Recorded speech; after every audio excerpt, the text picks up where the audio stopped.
It's pizza time. Oh yeah. Oh yeah. Oh yeah. Pizza time. Peace. Man, how dare you do this on the day of my daughter's wedding, right, Rabbit? How dare you do this? You know, I was just thinking, the food court could use a pizzeria. We should talk to Heckna about that. What pizza? Yeah, we don't know what pizza is. It's true. I lived under a rock my entire life. I mean, is Heckna that grabs good? stuff from all over the multiverse, so he could realistically have a pizzeria here. Put some of his, finishing touches on some of the better ingredients. Yeah. I mean, look, just Call it Papa Heckna. yeah. Just don't ask where the toppings come from.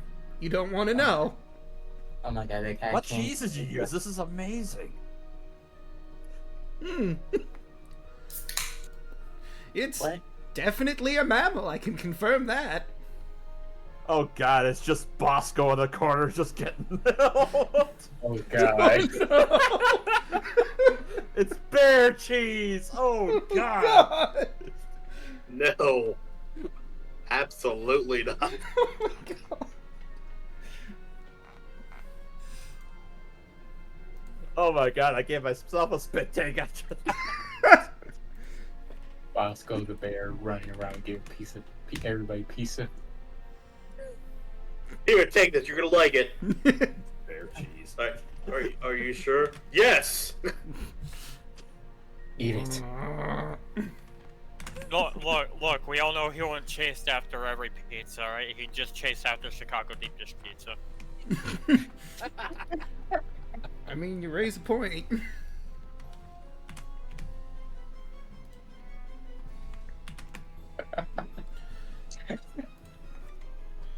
I mean, that's your best way to summon Bosco in any server. Just tell him deep dish pizza is underrated or overrated. See, the sad thing is, I can't actually lie like that because I really love deep dish pizza, honestly. So if we raid somebody, can we just raid Bosco and put that as our message? I mean, he does do Halo on Tuesdays, I think. We could do that. That's a possibility. Hey, Bosco! Deep dish pizza's overrated!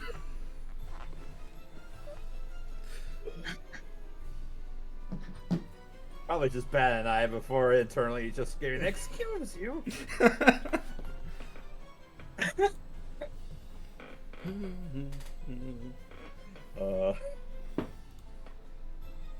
Man, going back to my Japan comment, I always underestimate how small Japan is because the distance between Nagasaki and Tokyo is about 61 miles, which where I live is the distance between like Kalamazoo and Jackson, Michigan, which is maybe a 2 to 3 hour drive at best.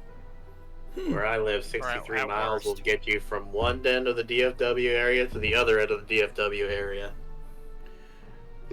My neck of the woods probably that's gets you to like- a few places. But that's like halfway inland from the coast over there. Yeah, like, actually, 60, or you said 61 miles? Yeah. That, I think, is the distance between Austin and San Antonio. Meanwhile, I sit here like, oh, that'll get me from my area up to the the Twin Cities St. Paul Metro. Oh boy. I mean, I don't know for And- certain, but New Jersey is very small. It probably gets you to a few places in 61 miles. The only thing I don't like is that I'm like, great, I get to drive, like, I can drive an hour and be in Oklahoma. Ooh. I could drive 45 minutes to Wisconsin and about an hour-ish to Iowa. It's about, I want to say about like 2 hours from where I live to the Indiana border to South Bend and Ishikawa.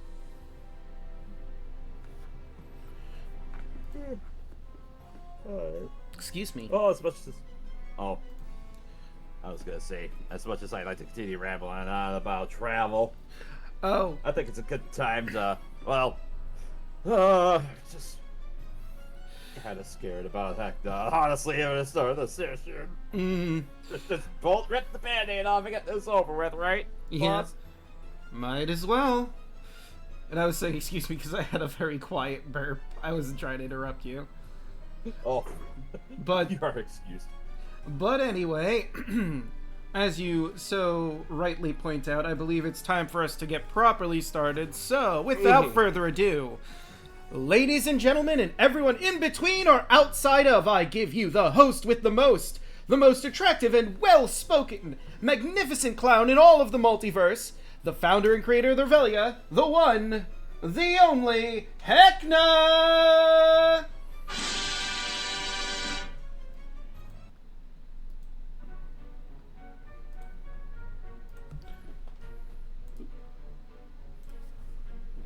To me. There we go. Rolly-roon, everyone! Heckna here for my resplendent recap. When last we left the players, Snack, Blue Scale, the Drow Sorcerer, Lilith, the Tiefling Bard, Watcher, the Eladrin Cleric, Argyle, the Dragonborn Fighter, and Red Moonscream, the Human Rogue.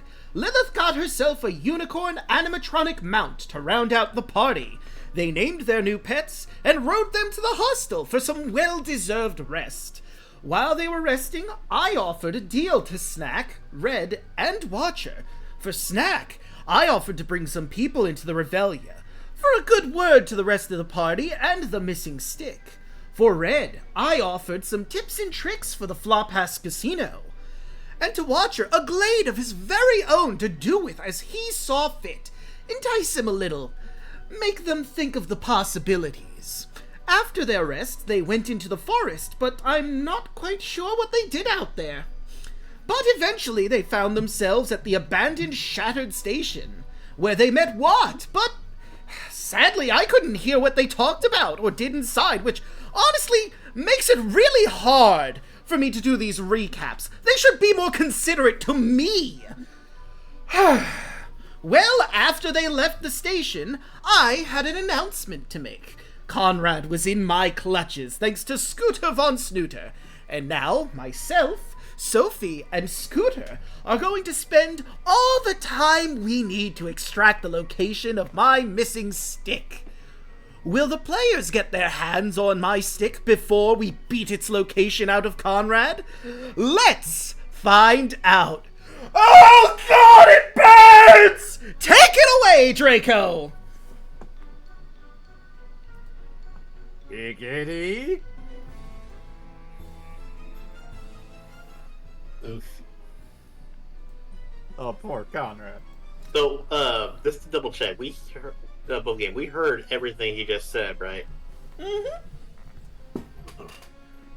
I don't know. I mean, we were outside of the train station last time, heading towards the location of the stick. We don't want him to reveal our hand just yet. Right? What? That's why I'm asking, like, above game. Like, do we always hear that, or are we too far away from the screens to hear that recap this time? I heard it, except for Conrad mumbling for a slight bit, but other than that, I could make out what was going on. If that's what you mean. Yeah, But that's Anywho. basically what you could hear. I mean, the Hekyatron circles around the Revelia. You guys are, like, you can even see pretty close to the Revelia as it is, so you might not have gotten the whole message. But you got enough of it. mm-hmm. Including We need the to go horrified get that. scream. We need to go. Watcher, can you please lead the way? I hold out my stick and I start running. The great stickception. Sticks and grabbing sticks and beating things out for sticks and... So I'm trying to figure out how long this takes. You guys do have mounts, and they move significantly faster, so it's probably not going to take you very long to get all the way to the Carpe Colossus, since you have the stick in your hands to point everything out. Not to be confused with the magical stick that you're looking for. No, this is my locate object stick. Yeah.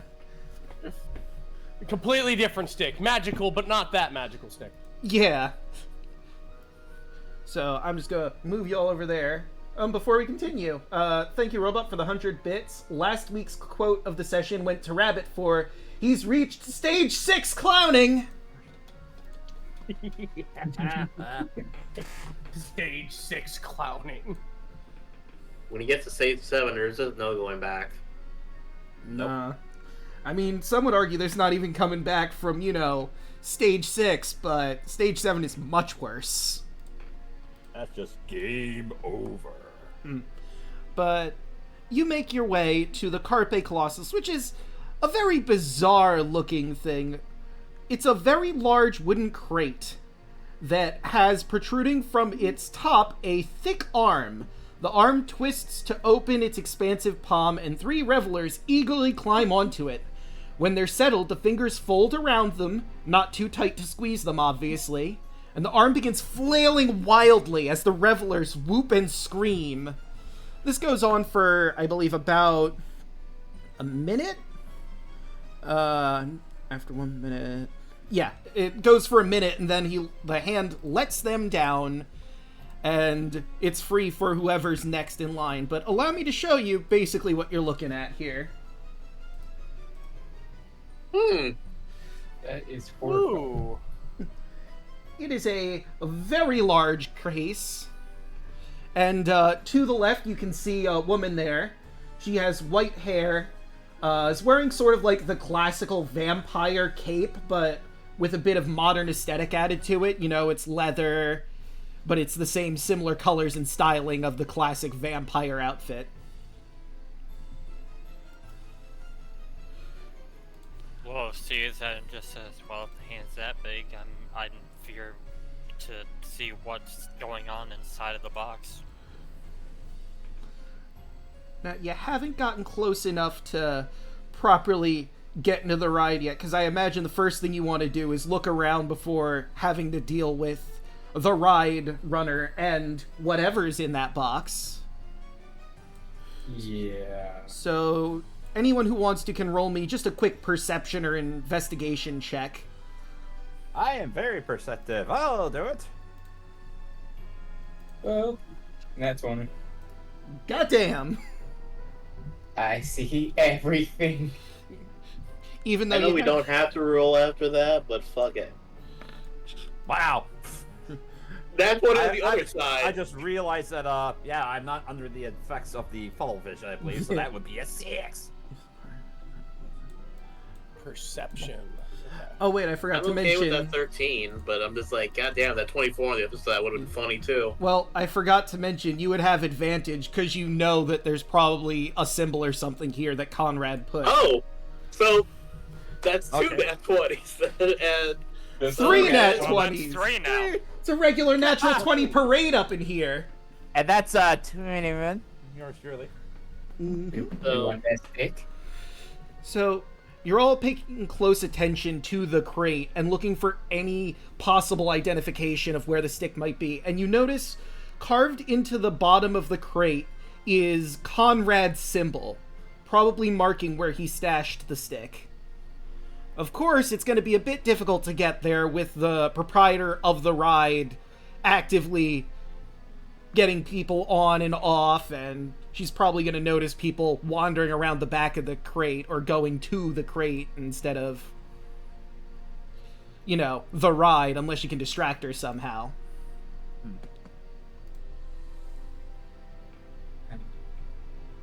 Slow look to Argyle. Distraction? Do you think we should, or... Red, do you think if we did, you'd be able to get in and out in time? Just leave it to me.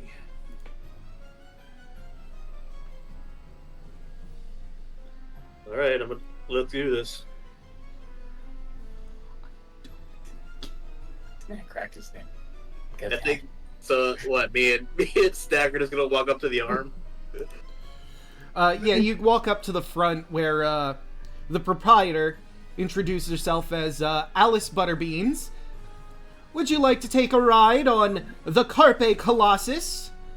My ward Gary here would be more than happy to have you along. We can seat up to 3 people on the ride at once. What's the whole point of this ride?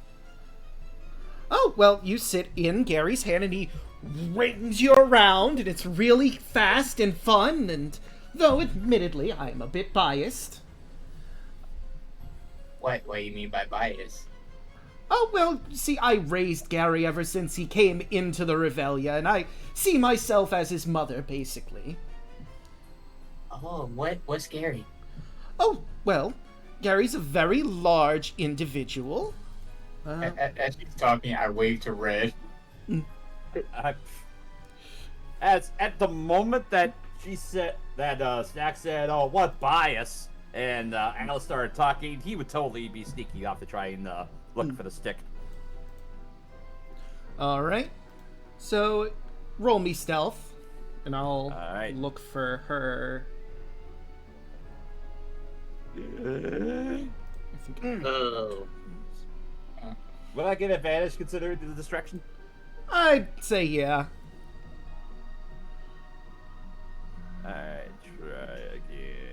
Yeah, that's a Oh, 23. thank God. There we go. That probably beats her out, but let me just take a quick look-see to make sure. I believe she does fall into the plasma punks, so... Oh yeah, no, she's very distracted right now, talking and fawning over her son, basically. My baby boy. Yeah. But as you make your way to the back, you notice that there is a loose board in the crate that you very easily sneak out there near where the symbol was. And you find yourselves inside where you see I don't know if you would know about giants and hill giants, Red. Oh. Mm. Above game, I'm very familiar with those things, but in game, I'm not sure. There's only been one type of giant, I guess, that Red has particular experience with. Here's a question. Since she is telling us that he's a red giant or like a hill giant, can Argyle roll to see if he has any knowledge of what that is? Sure. I'm just trying to think. Would that be history? And I rolled that too. Abjuration. Yeah, it would be history. So roll me history checks. That's a 12. Makes sense. That lives in the mountains. Okay, so for the 12 first, you've heard of giants. You don't know a whole lot about them, but you do know that hill giants are probably the ones people are more common to find because they live up in hills. They're not as rare as some of the other breeds of giants, so they're the ones people are more likely to encounter. Snack, on the other hand, let's find some hill giant lore for you. Yeah. Giants. All these good rolls gonna bite me in the ass later. Yeah. Ah, dang it. It's not giving me everything. There we go. Ordering a gluttony. So, hill giants are, like, the weakest of true giants, or at least that's what you have heard and seen. They're not that bright, they're not that ambitious, they're more concerned about feeding themselves over everything. And, as Alice goes on, you learn that Gary is a child hill giant. Not an adult, actually a child.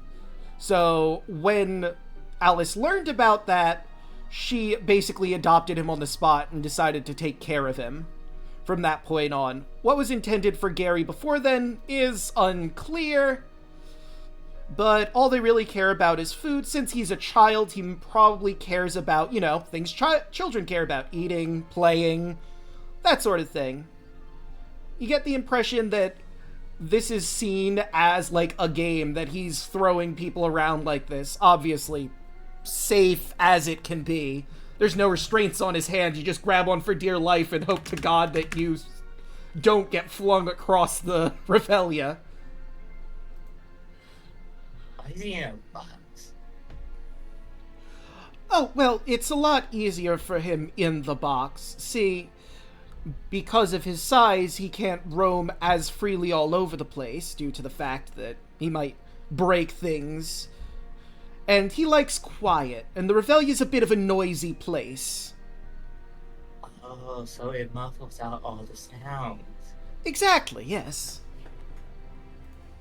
Oh, that's smart. Indeed. At least you treat him with respect. I know that a lot of places here probably wouldn't do that. It's true. It's why I have to take good care of my big Gary. And she, like, hugs the side of the box, because his arm is up at the moment. Yeah, you must be a caring mother to care for his needs. I do the best I can, and I like to say I'm pretty good at it. Meanwhile, Red, you're inside the crate. It is very dark in here, outside of the light that comes in from the plank you moved. And Gary is this very big, hulking figure. You can see in the dim light that he has a gigantic red nose. If that is a schnozzling, it is the biggest schnozzling you've ever seen in your time here. The alpha schnoz. Yeah, it's probably roughly the size of a person. Like, maybe not a human, but definitely a dwarf in just height.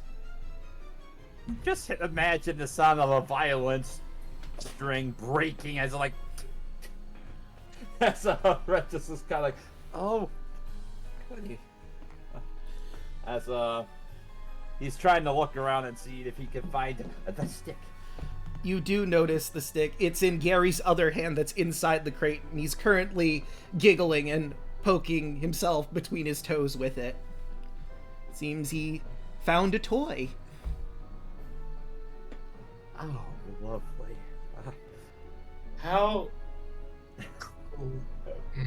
I wouldn't know. I wouldn't know that. Never mind. Never mind. Okay. This is gonna be an interesting thing here. Because I have a quarterstaff that I could switch out for it, but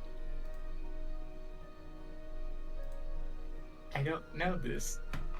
Here, so he has the stick. Is it like normal size? Is it different size? In his hands, it is very, very small. It is the size of roughly a quarterstaff in his hands. Well, it's the size of a quarterstaff for a normal person. In his hands, it's basically toothpick sized.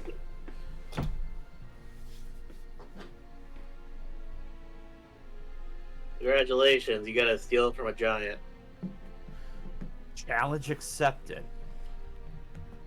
I mean, that is a thing you could attempt. Meanwhile, like, could we go back to asking her a question and all that? Sure. I noticed you only have one of his arms. Why don't you use both? You can make twice as much tickets. Well, yes, but I mean, he enjoys playing while he's in the crate as well. Obviously, swinging people around is part of the game, but he did have a stuffed animal a little while back, but unfortunately it got taken by some brats. The ones that make up Magnanimous stole it from him. But thankfully, we've found a new thing for him to occupy himself with. He gets very distracted a bit easily. What new thing? Oh, it's some It's like a quarterstaff, I think. I'm not sure exactly what it is or where it came from, but it's at least something. Okay. Quarterstaff? I think it has Heckna's face on the top of it, maybe? Would Gary like a tray for my quarterstaff? I mean, I don't know if he'd enjoy that one as much, but if you could maybe get him a toy as a replacement, I suppose if you really want it, I don't see why we couldn't trade. See, he had this amalgamation stuffed monkey named Bobo that he really, really loved, but like I said, those children of the corn that make up Magnanimo took it. If we were to get it for you, would we get a free ride? And as well as the staff? Roll persuasion. Get a +4 to that. I believe in you.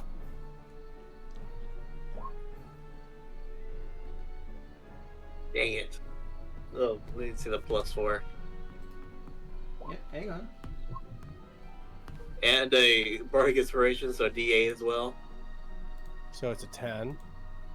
14. Alright, that's not too bad. Let's use insight here. 3.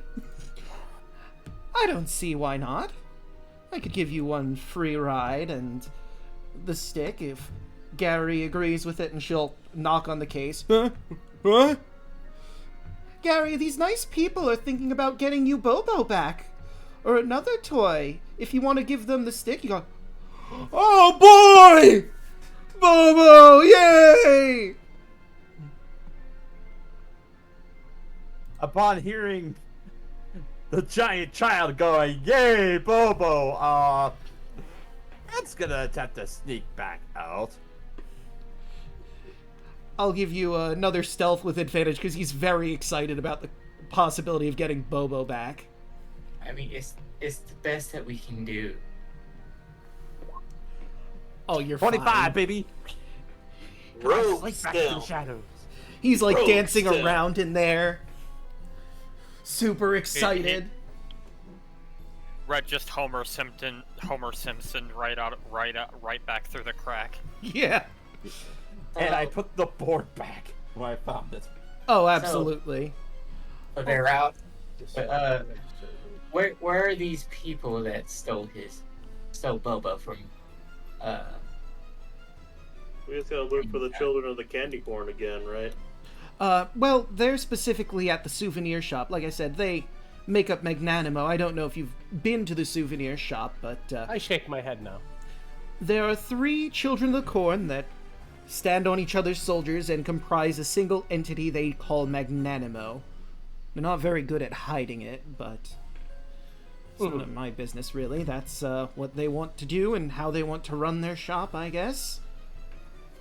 There's 3 of them. Mhm. Okay. Can we ask you a favor? All right. Make sure no one else tries to get that. We'll get it for you easily. Well, I'll try, but I mean, if...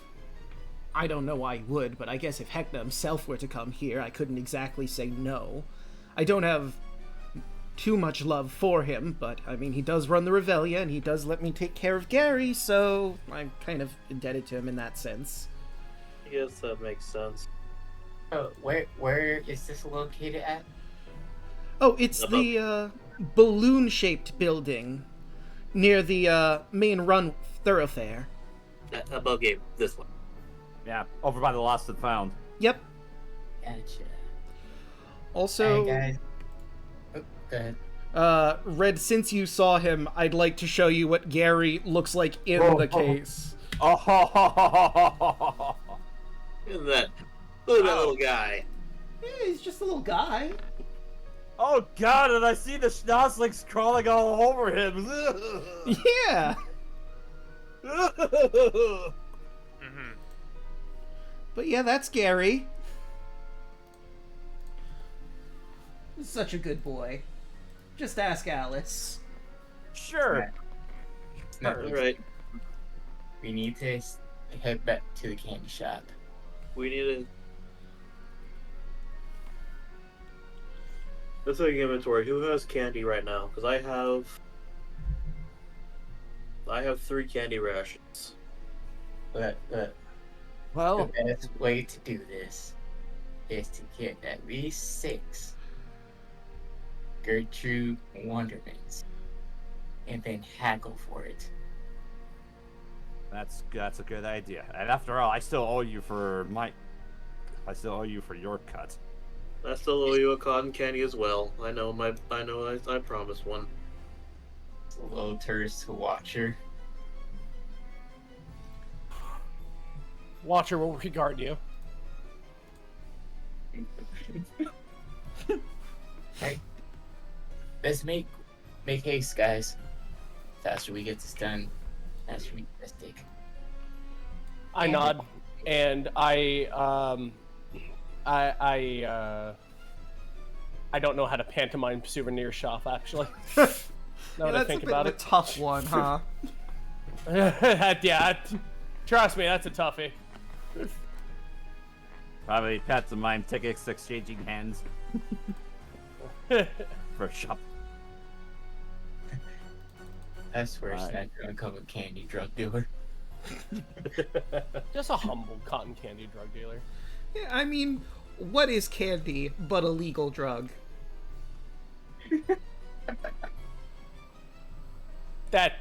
Wow, that's funny, actually. Alright. Well, to the food court then, to stock up on supplies. Doo-doo-doo. That's a very quick stop. I tap Snack on the shoulder as we're walking very fast, Yes. and I point at his candy bag. He holds it open. I'm going to make a gesture of you holding something up to me. A candy of some kind, perhaps. What candies do I got? Oh. Only have the candy apples. Pull out a candy apple. I scratch my chin, remembering those horrible fucking apples. And I shake my head. I shake my head no, but I tap my forehead as if to indicate I have an idea. Okay. I'm going to point at your candy apple, and then I'm going to point at the ground, and then just put my hands together and then separate them around like like he's saying a lot, much. A lot of candy apples? He tilts his head to the side and then just gives like a half nod, like, yeah, something like that. Or just a lot of candy in general? He snaps his finger and points at you and nods very quickly. We each get like 5 pieces of candy each. That I'm going to I can find like a couple stones or something. I'm going to stack them on top of another to go ahead and make a thing of Magnamino, and then point back at Snack with the candy idea, and then point at me. Wait, are you trying to say you can duplicate the candy? He gives a bemused look and then looks toward the sky, and then nods.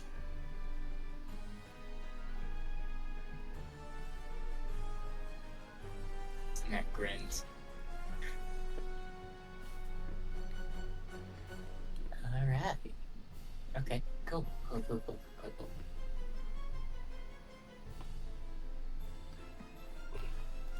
So you walk into Candy's shop, and he's like, "Oh, hey, what can I do for y'all?" When we walk into Candy's shop, I'm just going to go ahead and take a look at what all the candies look like, and just Yeah, just take a look at the shape and what it looks like and everything else. All right, so cotton candy's pretty self-explanatory. I'm sure you know what that looks like. The funnel cakes, again. No, I've never seen it in my life, Draco. Well, you see, it's this wispy candy-like thing. It's sort of like cotton, if you will. I'm so happy. Give me the WikiLeaks. Comes in different colors. Sometimes it's in pink, sometimes it's in blue. In the Revelian, it also comes in a green variant, which is pretty interesting. Oh, it's sour apple. You think there's one in red, too? That one's a little odd. It's like an orangey red. That's weird. Anyway, it's wrapped around like a cardboard tube that has a point at the very end of it. Mm-hmm. Funnel cake is fried dough, has powdered sugar on it. It's all sort of different shapes and patterns that don't really seem to match any sort of physical object. Of course, there's the candied apples you've already seen. Blasted things. Gertrude's Wondermints look exactly like Gertrude, your friend from the forest, but it's a giant sugar-covered pastry that is huge, probably about the exact dimensions of Gertrude herself. I like to imagine it's basically like a taiyaki version of Gertrude. Kinda, right? Yeah. Yeah, no, I'm just logging like the dimensions and what they look like and what they're comprised of and everything in my head. Yeah. And then last but certainly not least, we have chocolate whoopsies, which are a bunch of random items that have fallen into the chocolate fountain. We probably will leave those to the side, but just remembering what chocolate looks like should be easy enough. Yeah. And then there's popcorn, which is, you know, not a candy, but it is sold here. It comes in a striped red and white container, like a bag sort of thing that's been folded up at the top that you have to crack open when you're ready to eat it. Mhm. I will burn the popcorn. I mean, Candy Never- might take exception to you starting fires in her shop. Just throwing that out there. Never wrong a fairy like him. I have to imagine Reddit or Snack is pulling the same bet he did in the mobile room.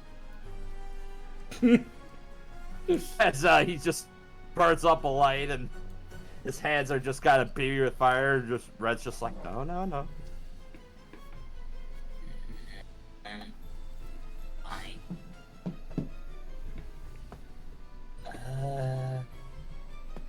Can I get 3 Gertrude Wonderments and 3 cotton candy? Alright, might be a little difficult to carry those, but sure. And she pulls out the 3 cotton candies first. If you don't specify which flavors you want, she'll give you 1 of each. Blue, green, and the red orangey one.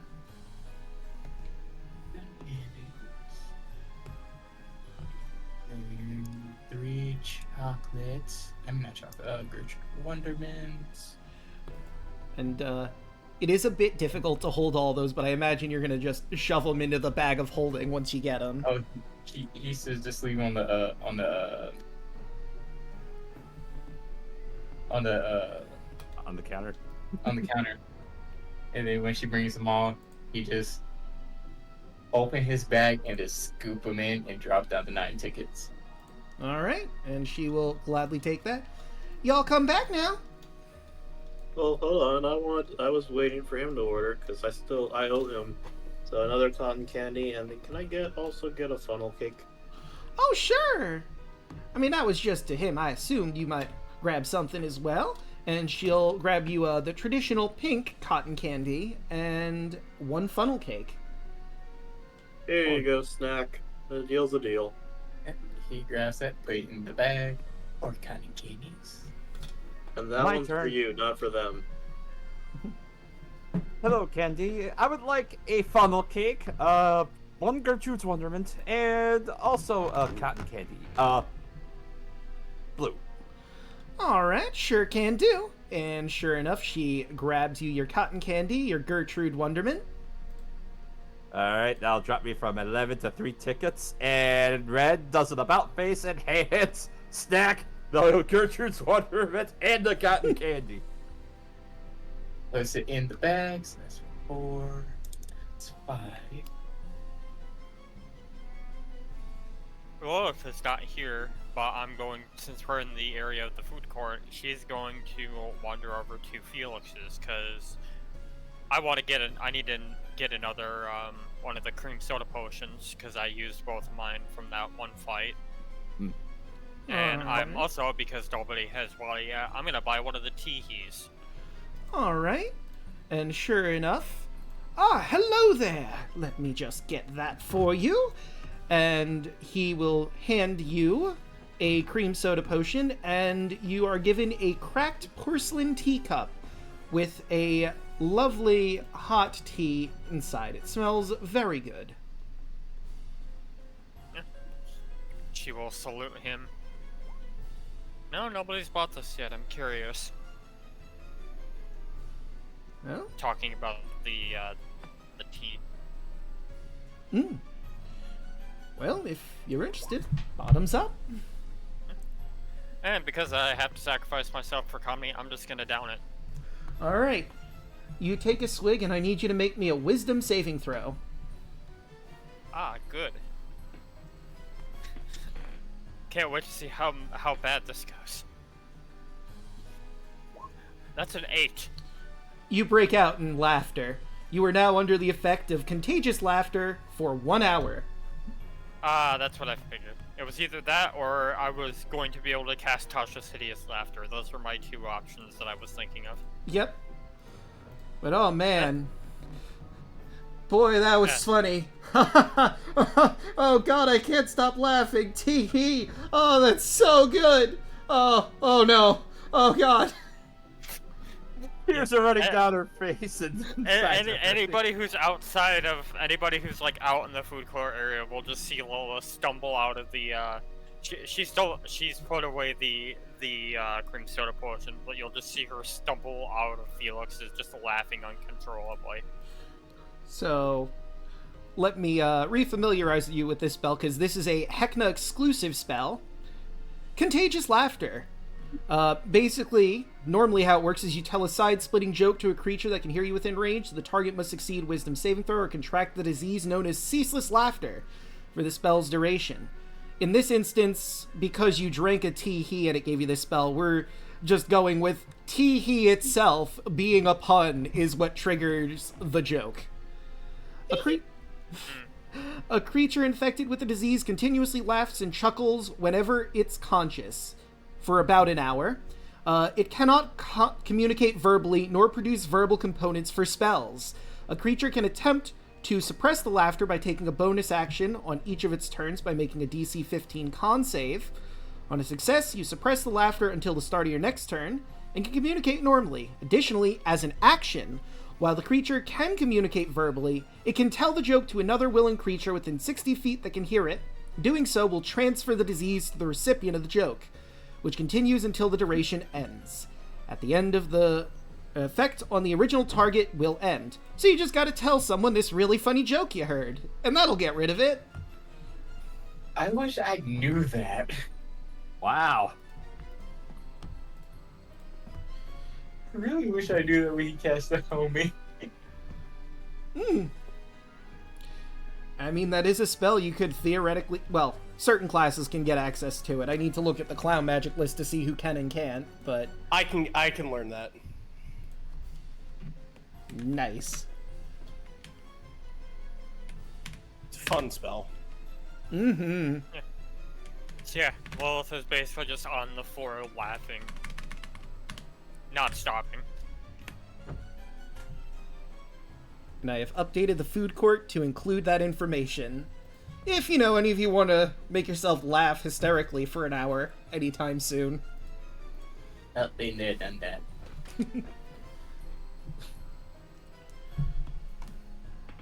I'll tilt my head at Lilith. She does her best to point to Felix's, in the fit of laughter, she does her best to point to, Felix's shop.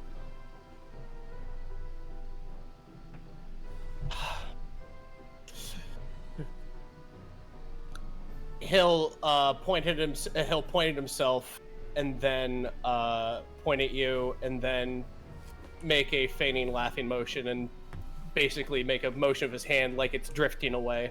You get the feeling he's asking if you want him to take care of that for you.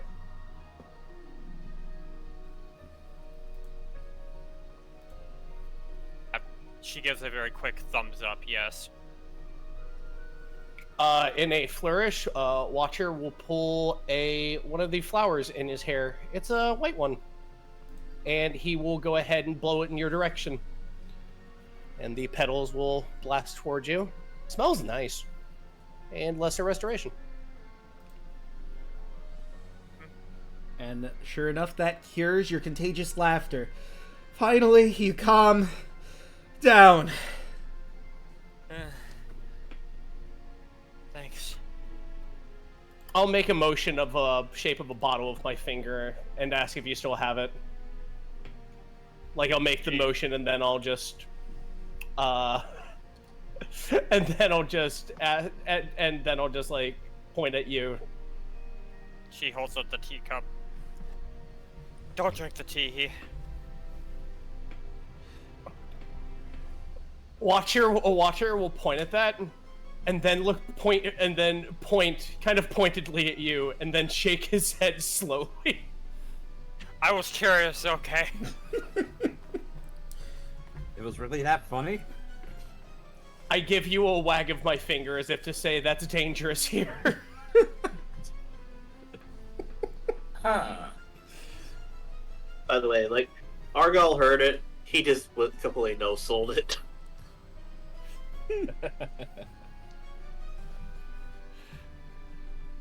Now that I think about it, let's show chat the fun GIF that goes with that spell.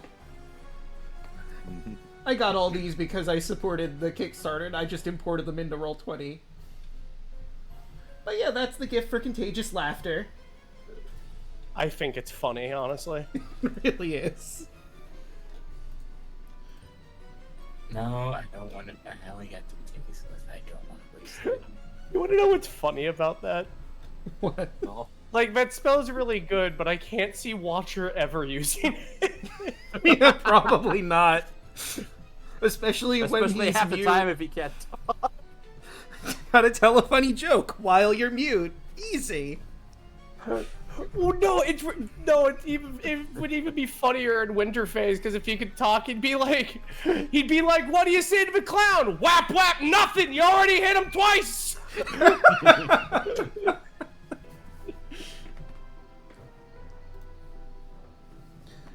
I might have an idea for that later, but I don't have the tickets for it. If we can somehow get the liquid inside the candy. But no, maybe later. I'll figure that later.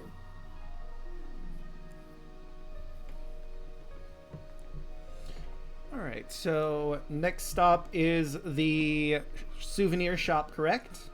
Alright, Yes. let's get over to the souvenir shop as fast as possible. I don't want Heckna to gain anything on us. I slap my wrist furiously with my 2 fingers. What he said. I'm trying to think how much time has passed at this point. It's probably been several minutes. And time, as you just mentioned, is indeed a factor. Hi-ho, danger, away. No, I like to think above game. Like, Heckna can't hear us at this point. Yep, And all he knows is that we went to the souvenir shop. He doesn't know why, though. it's true. There aren't Heckna posters inside Gary's crate. That would be silly.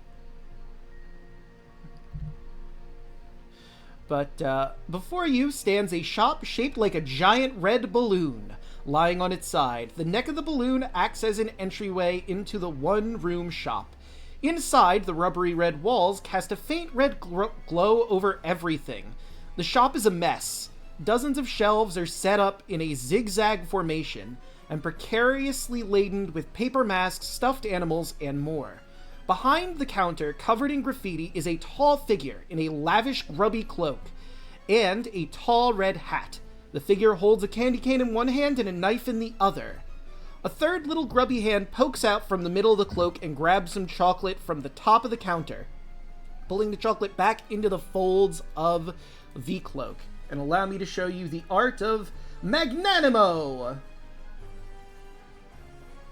There they are. Magnanimo's definitely a they, them. Mm-hmm. Considering. In the plural sense, yes. What gender are they? Several. Yes, indeed. What gender are they? Multiple choice. Indeed, on both. Also, since What gender are they, Polly? What do you mean? Oh, Yeah. there's a few. There's a few. and there's another thing I need to show you before. Well, no, we can get into Magnanimo greeting you. Hello there, the one on the top, and welcome to. Goop Noggins. We had agreed to open with bonjour, not hello. No, you decided that, Pop. I liked Sup Peeps as the opener. Shh. Anyway, welcome to the souvenir shop. Do not, I repeat, do not purchase a stuffed animal. Don't you dare. Squeak. Ow, you're stepping on my face again. Quiet, all of you. Jeez, we got a customer. Why can't we purchase the stuffed animal? Because they are ours. I mean, technically they're on sale, but we don't like giving them away. And allow me to show you the inventory of this shop. Stuffed amalgamations are 100 red tickets. They really don't want to let them go. You could also buy a nice paper mask that resembles Heckna's own mask, which will change depending on the phase of the moon. Putting on this mask will change your voice to sound similar to Heckna, if you want to do your own Heckna impressions for a while. Of course, there's collectible souvenir memorabilia.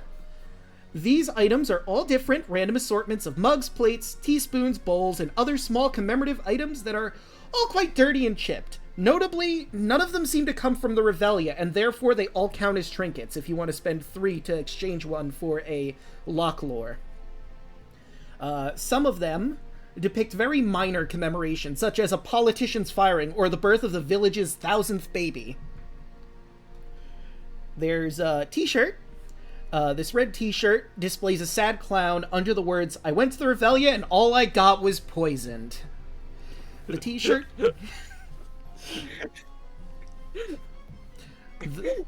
Don't buy that from me. I'll hurricane Ronnie you. But there's more to it. You might want These it. shirts actually exist. It'd be so Oh, great. that's actually a sick effect, actually, though. Yeah. I'll read it out for the chat. The t-shirt negates 20 points of poison damage when worn. After it's absorbed over 21 points, however, the wearer must succeed on a con save or they're poisoned and the t-shirt disintegrates. Oh. There's a Grow Your Own Schnozzling kit. This small cardboard box contains a very tiny harmless schnozzling parasite and a packet of sugar. Feeding the parasite a spoonful of sugar every 6 hours over the course of 48 hours lets it grow into a full-size schnozzling, which can be released onto someone else or kept as a pet. I.e., you could technically use Find Familiar and make this schnozzling your familiar. Or you could just keep it as a pet. And last but certainly not least on our list here, we have Myrmidon and Snout toys. These tiny toys of Heckna's pets have articulate limbs and painted details. Pressing a button on the toy plays a mechanical voice that recites a fact. Each toy contains a single fact about the respective pet, such as, Myrmidon's tongue is friend, not foe. There's definitely someone crying in the ball pit. Snout grew from Heckna's nose! And those are all things you can get here. You do see, mixed in the stuffed amalgamations, there is a stuffed forearm monkey, the Bobo, that you are all searching for. Snap walks up and I want that one. The monkey with the 4 arms. 100 red tickets. No, we know that's not yours. They all begin to sweat. Listen, it is ours. Children! I mean, this is our shop. Now, Red will attempt to slide in a little bit. Now, Hold on. Before you do that, oh, Argyle is gonna children. Didn't anyone teach you it's impolite to steal? And his voice gets deeper and more aggravated as he keeps saying that. I'm rolling to intimidate if that's all right.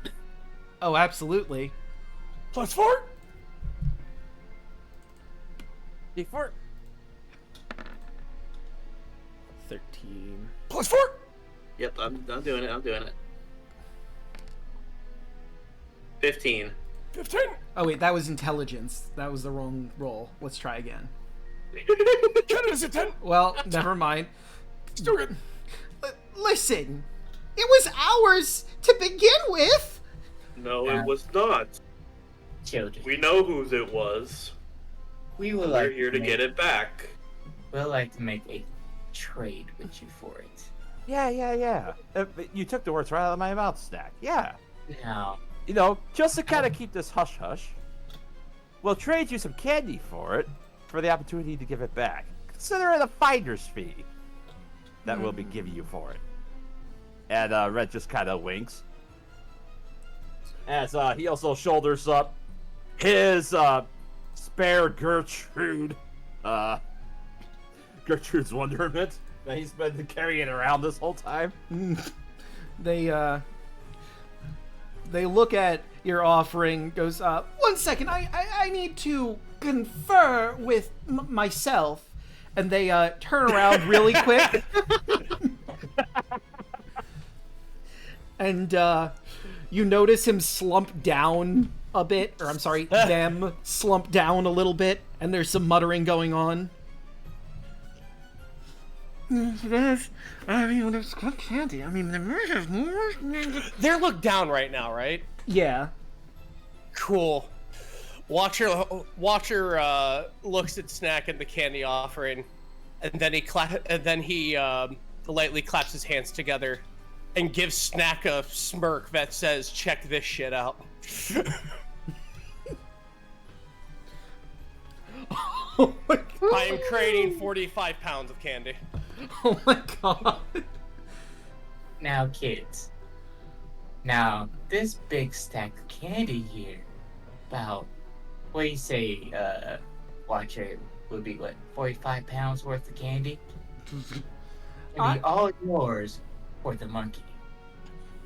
He's above the common metric system of you material warders. I suggest you take that. That's a good offer. They turn around and see the mountain of candy on the desk. Their mouths are salivating. Lil just does like the Price is Right model, just motioning to it. Just Vanna White's it. Yeah. Watcher's making a show of it. He does a deep bow of presentation. Now, this can all be yours for the monkey. He nods. I mean, we really like the monkey, but... We can just take it back. Don't do that! So, a deal? Deal! Deal! Red will extend his hand to towards Magnanimo's upper. Yeah.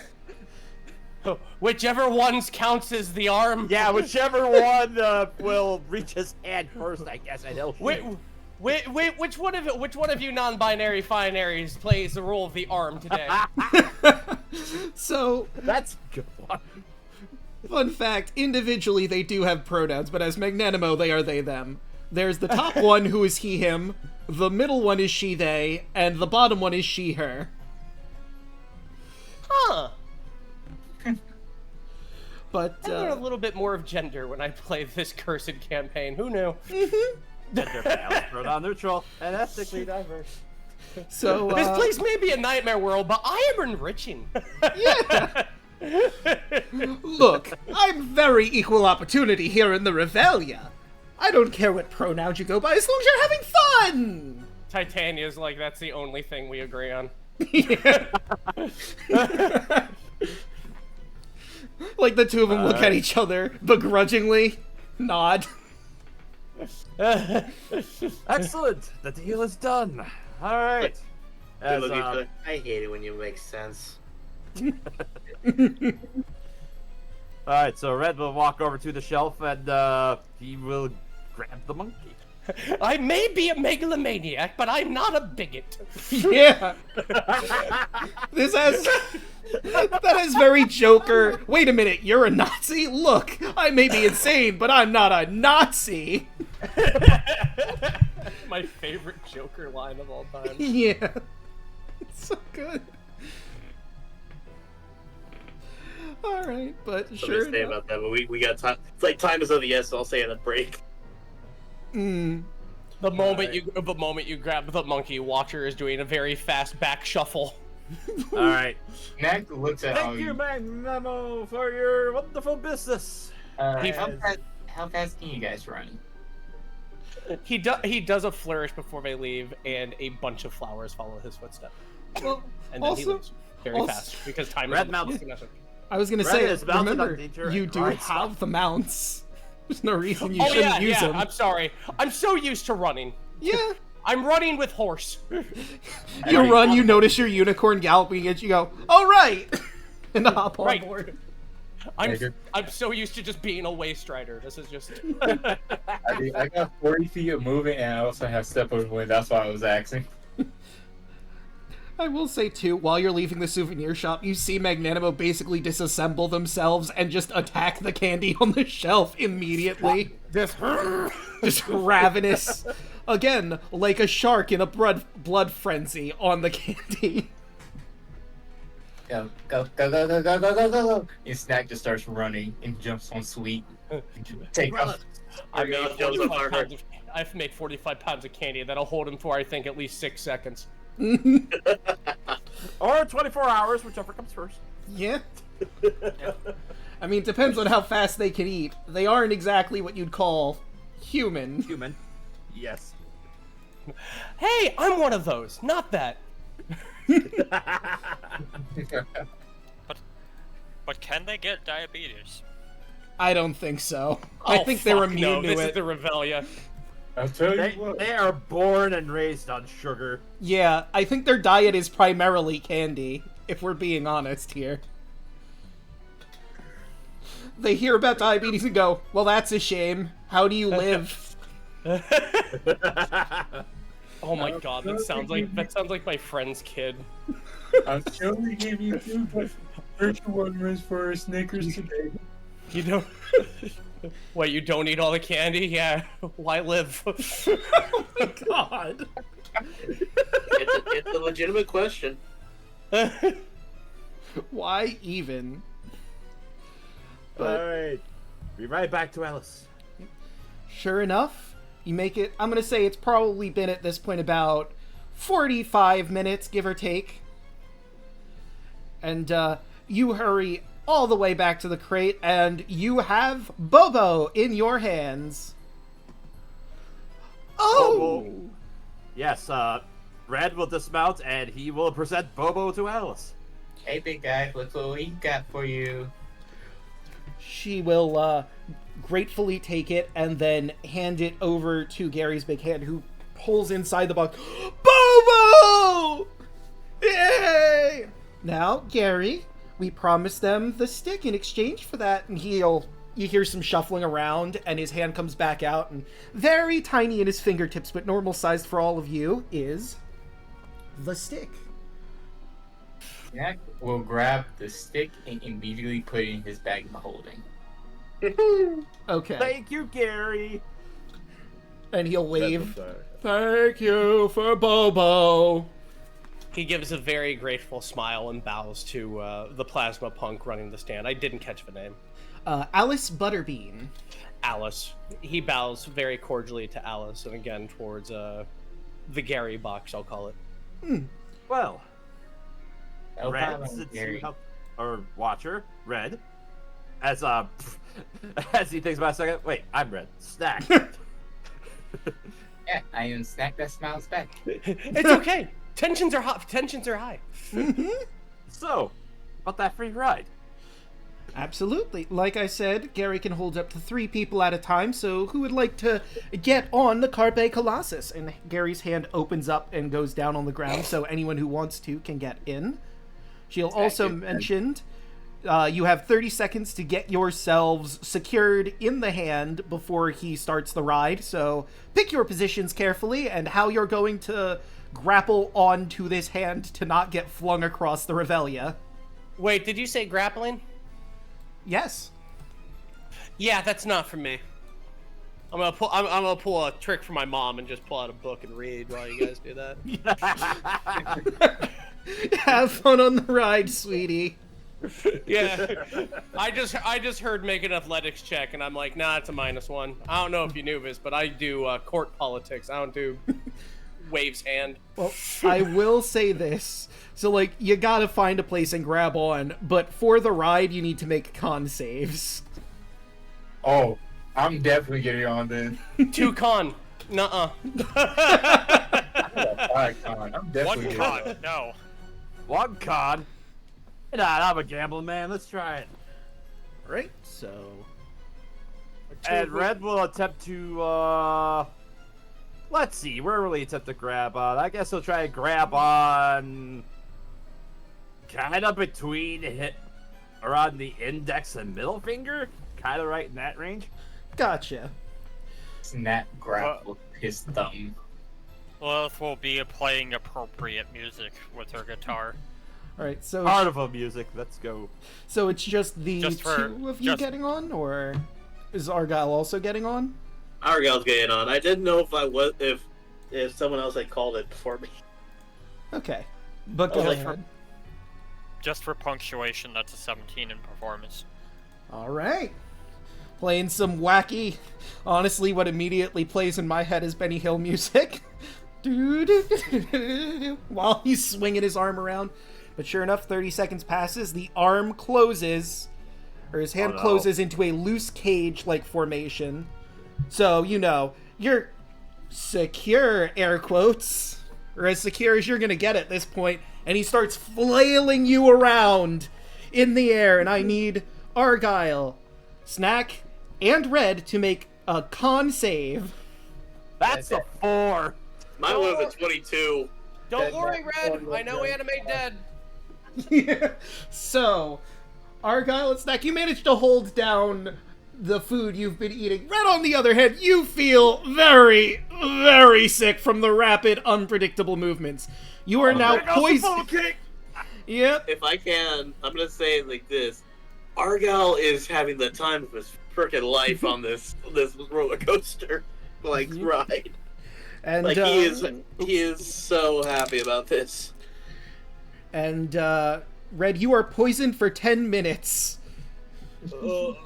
About halfway through the ride, let me look at all your passive perceptions. I know Red is going to see it, but I'm curious if anyone else will. I currently have a 20 as a passive perception. Yeah, so Red, you're going to notice it before anybody else. I don't think anyone else in the group on the hand are going to notice it because your perceptions are too low. You notice some 2 schnozzlings particularly climbing up Gary's arm towards you. So, you are not surprised. The others are.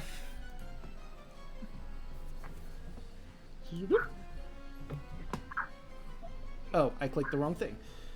So let me grab my schnozzlings because they're going to get a surprise attack on Snack and Argyle. Where are you? There you are. That was the one drawback of this. So that's a 2 for Snack, and on Argyle, that's a 13. Nope. Mm-mm. All right. Well, 5 there off there, buddy. So now let's roll some initiative because that was their surprise round.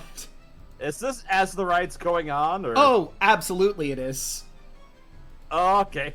And I'm assuming nobody on the ground, none of us on the ground see this. Nope. Nope. Lilith has Nat switched- 20. Check. Lilith has switched from the Benny Hill theme to just Ed, Ed and Eddie music. Yeah. Oh no! Thanks for the help. I think I have disadvantage on this because I'm currently poisoned, so... Yep. I'm just happy because we have the things. That is 2 things that Heckna doesn't have. Oh, I am so happy. It's true. Go fuck yourself, Heckna. Right, so... 20, I am Watcher. I am the one who wins. So, because you've 4. already gotten it, allow me to tell you what the time limit is, because there was an actual time limit of 1 hour. You managed to negotiate with Magnanimo pretty quickly with 45 pounds of candy. But, if you had taken longer, odds are Heckna would have gotten here, and you would be down 1 stick. Ah. And, Snack, I need you to roll into initiative as well, because I don't think you did. Sorry, I had to step away for a second. Go ahead. You need to roll into initiative, because you're all being attacked by schnozzlings that climbed up.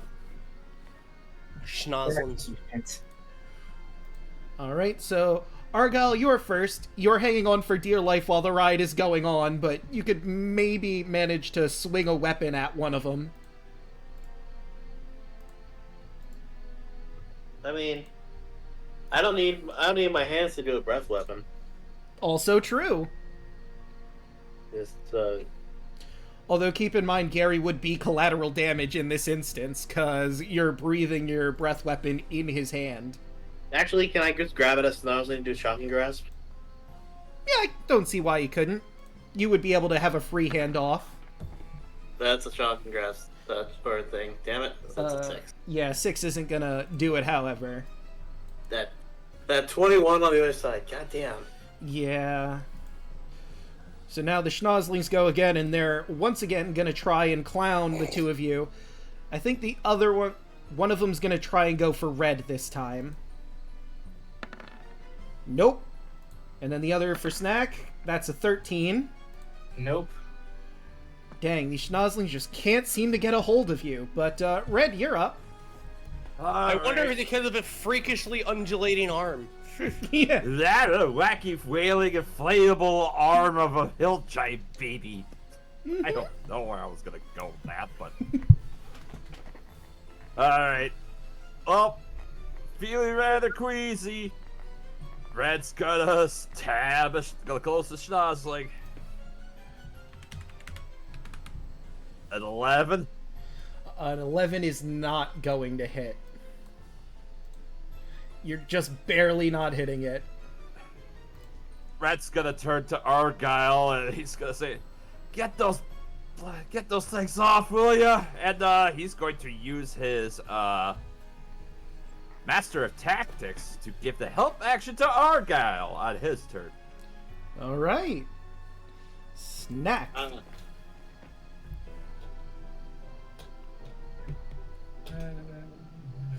I don't have to let go for this, thank God. I am going to spend 3 sorcery points to twin spell Mind Whip. Oh! They both need to make a DC 14 intelligence saving throw, or they both take 7 damage. Intelligence is not their strong suit. And that's a fail. And I think a -1 is a fail, yeah. They both take 7 damage. And they basically... Actually, no, I'll let you flavor it. How do you want to do this? That kills them both. Snack just hangs on, just like screaming with joy, sees both of them, and says, "Oh, that's no fun." And then he just like flips his head towards them, like what's that genie from that old TV show? Oh yeah, Genie. Yeah, I think her name is just Genie. Her name is Genie, yes. He nods her head like her towards both of them as 2 whips comes from his ears and hit both of them. Right, the whips go out, smack into them, and they basically explode into confetti in front of your eyes. It is actually. And after... Oh, sorry, go ahead. Oh, never mind. Mine was just doing a bit, but yeah, you have order. Go ahead. Oh, I was just gonna say that after about 30 more seconds of getting flung around, the ride does eventually stop. The hand comes down and opens. Oh, That was fun. yeah, that was fun. As he just kind of wipes the side of his mouth. It's okay. Here's a question. Here's a Let it question, out. Draco. Did anybody Let it out. see you? Oh, I'm sorry, Zach. I didn't mean to talk over you. Let it out, Red. Let it out. You soon pat your back. Yeah, I was gonna I was just gonna ask above game. Did anybody else see Red throwing up while he was on the ride? Yeah, I was gonna say, the second you get off the ride, you vomit. You get like a few words out, and then That was. It's okay, Red. Just let it out. Watcher looks confused and then looks to Snack. Argyle will actually see that. He just couldn't handle the speed. Oh, that was. Oh, the speed was fine. It was. As he just. No one can have an iron stomach like me and Argyle. This is after I ate funnel cake. Right? And especially since I ate all that candy too. Well, good for you. Oh, good for you! I'm thinking of like it's that one scene from frickin' with the wedding singer. Whoop-de-doo!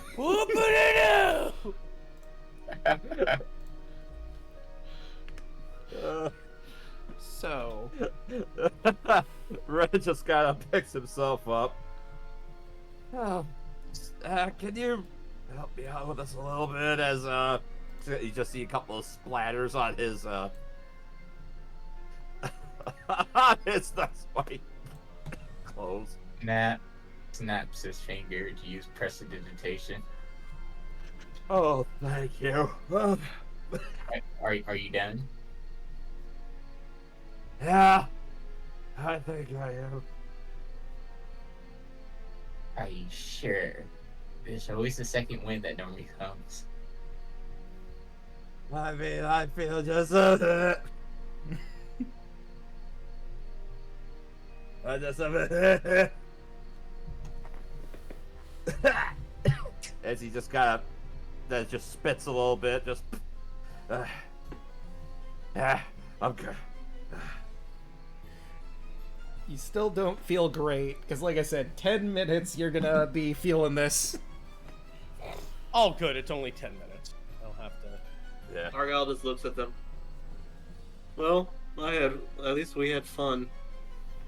Right? Shall we try to go to the casino now?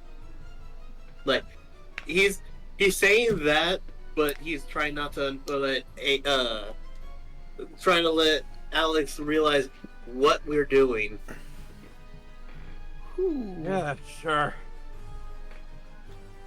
As soon as we get far enough away, he's gonna actually be like, alright, so do we go talk to Heckna, or how does this work?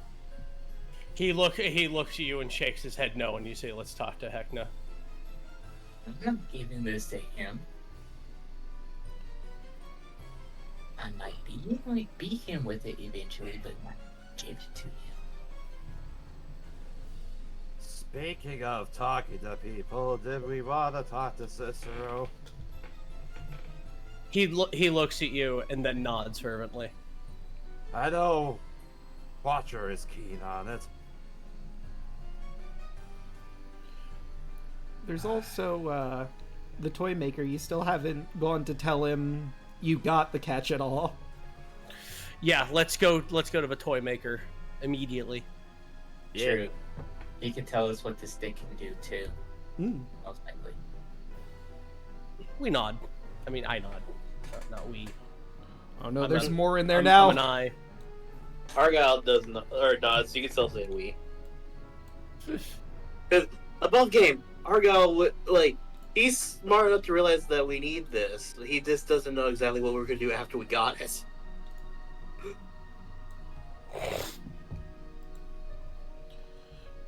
Yeah, so... Alright, yeah, we could go to... the Toymaker. As he just wipes his shit off a little bit. Ugh. Right, so Now, right, you need to work on your, You know what? I'm gonna just hold off on that. I don't feel like any hits.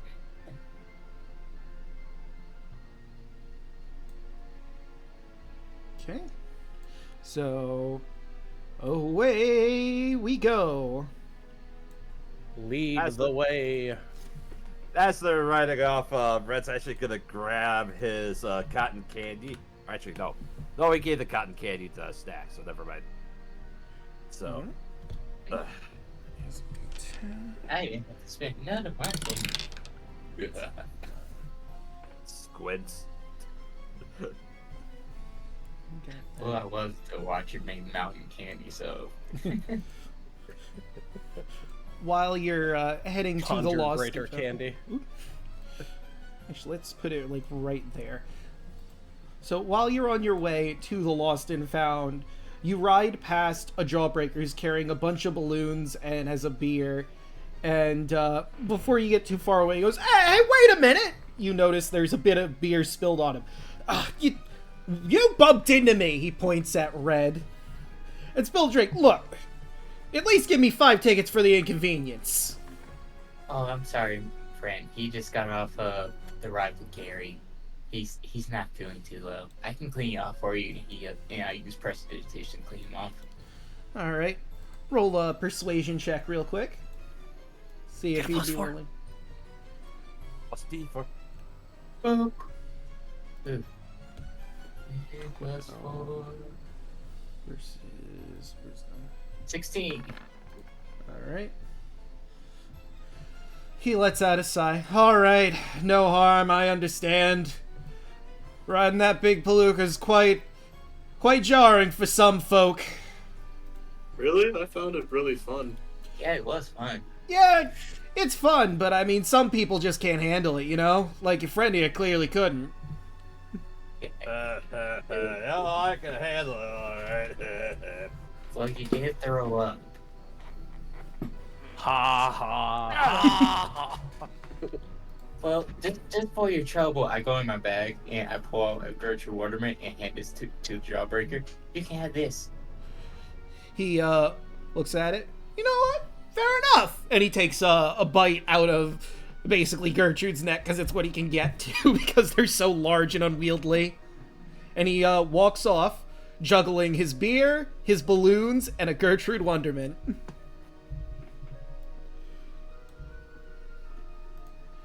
And let's scroll back up to... There you are. Alright, so you make your way into the Lost and Found, and Locke, seeing you, I assume you have the catch? He nods. Watcher nods. Yes. Does Red feel better by this point? I don't think it's been 10 minutes, because your mounts are pretty Okay. fast. Fair enough.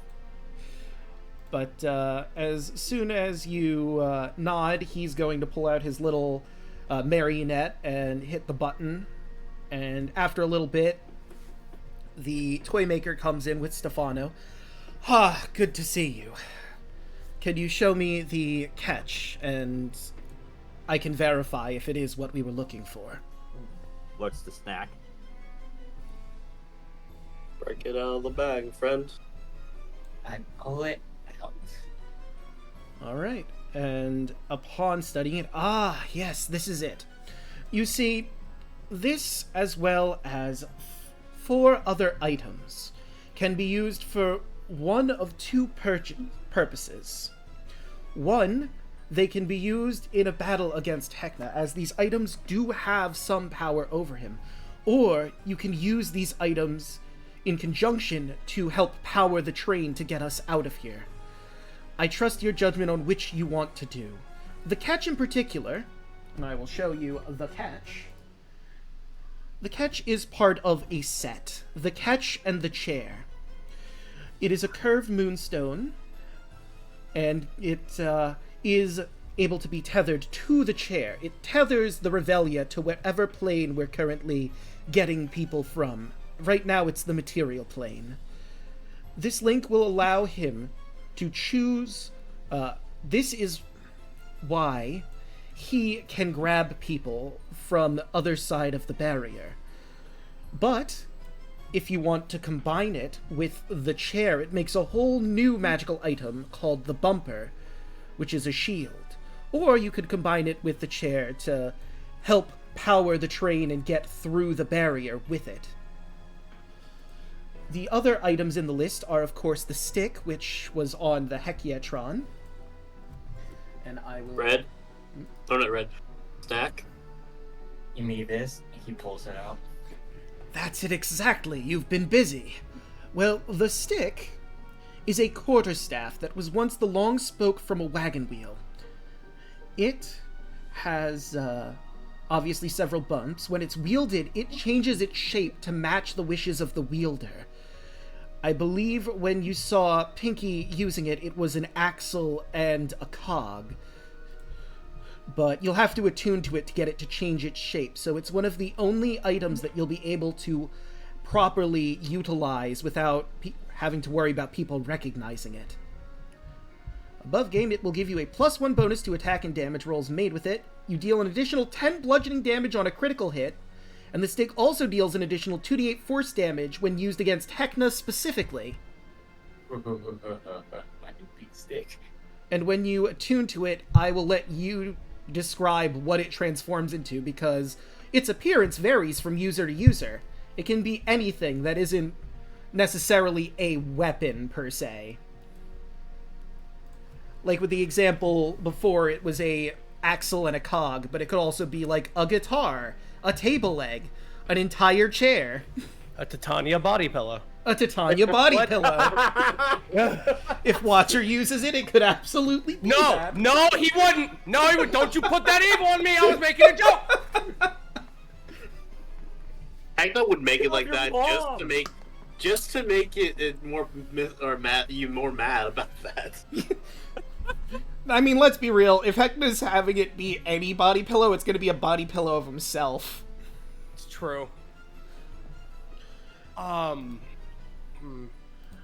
And I would say that would raise a lot of questions, but I'm not surprised.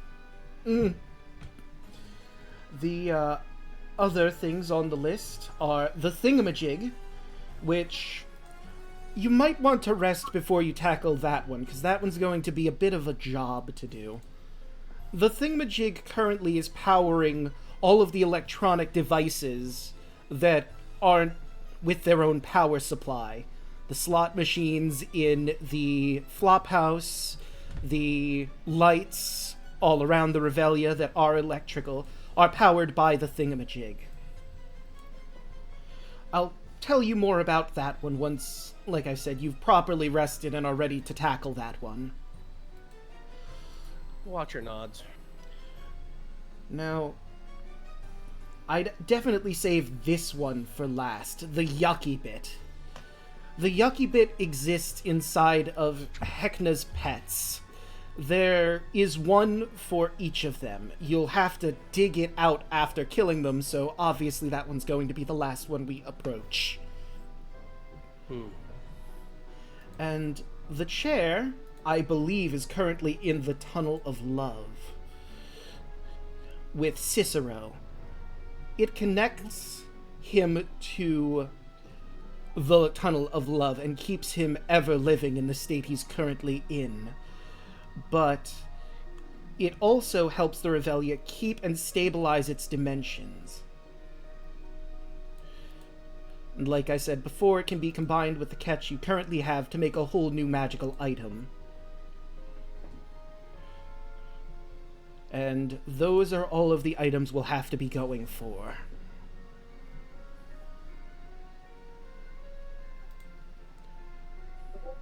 Watcher looks lost in thought for the most part. Which ones do you think we should go for first? I make the shape of a chair.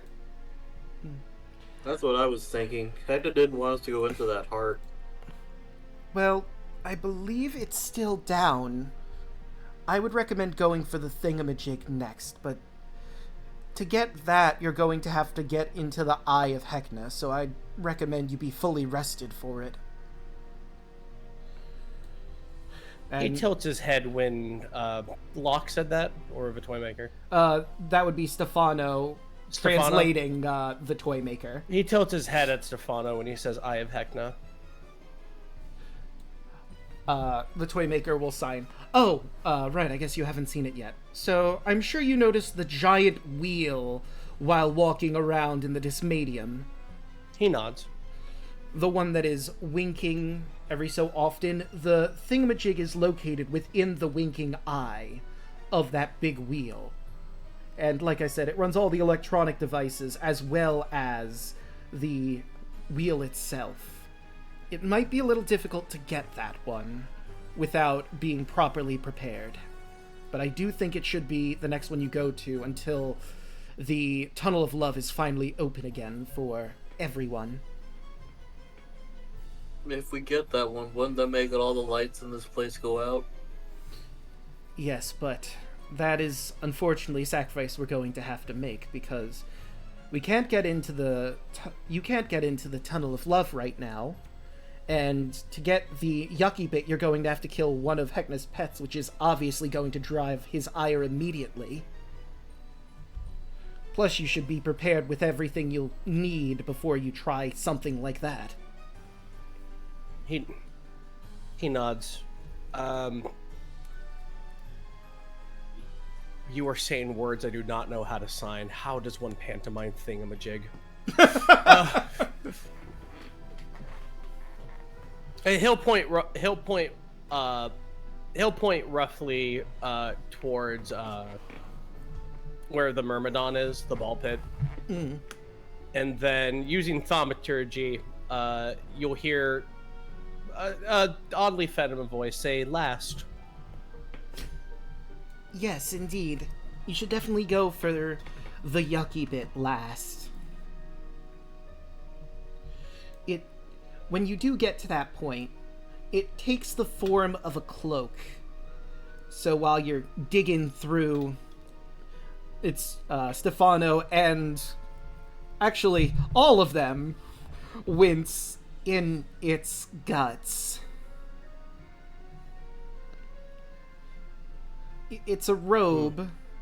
Currently, Myrmidon is in the naughty pit.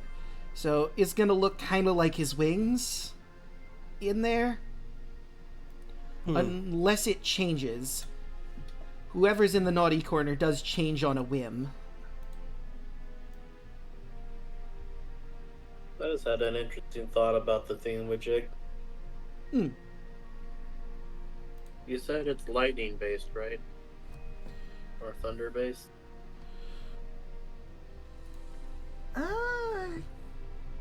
Above game, I hope you guys understand what I'm asking. Coat red and rubber. Amazing. Aha. It's like, Argyle point out, I am a blue dragon born. I can hold electricity pretty well. Yes, you might need to be the one to actually rip it out of its current docking. And it does change size. It's a little big right now. So I'd recommend you bring it back here once you do get it out. And I'll fashion it into something more wearable and transportable. Until we're ready to put it in the train, or if you're going to use it for battling Heckna.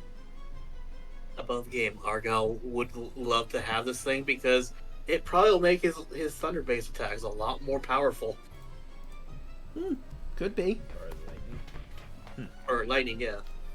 Watcher's just mentally logging what you are.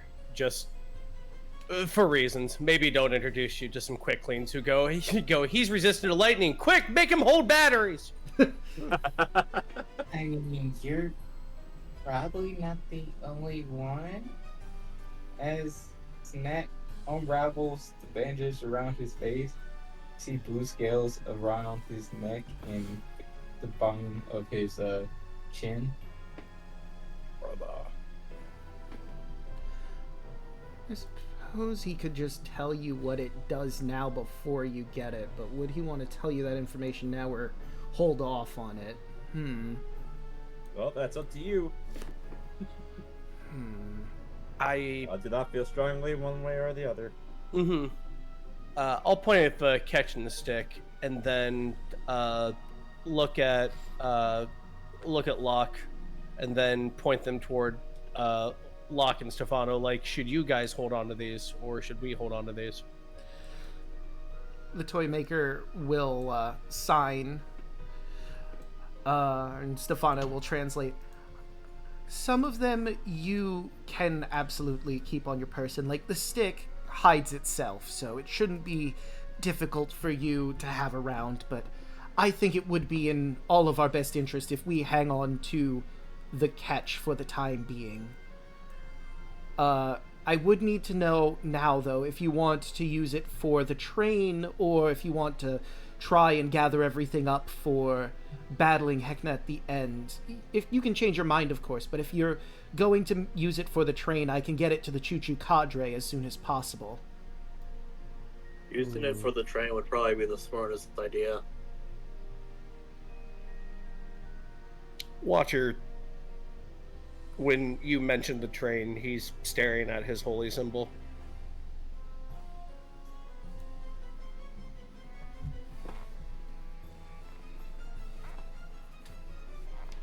Unfortunately, the one thing is the fact that we'll need the crown, which Heckna will more than likely have in his possession. Watcher will look, and he'll make the gesture of a train, something rolling, and then he'll stop, and then he'll move it back. He's trying to convey to Stefano is what he's trying to convey to Stefano is if the train can come back here.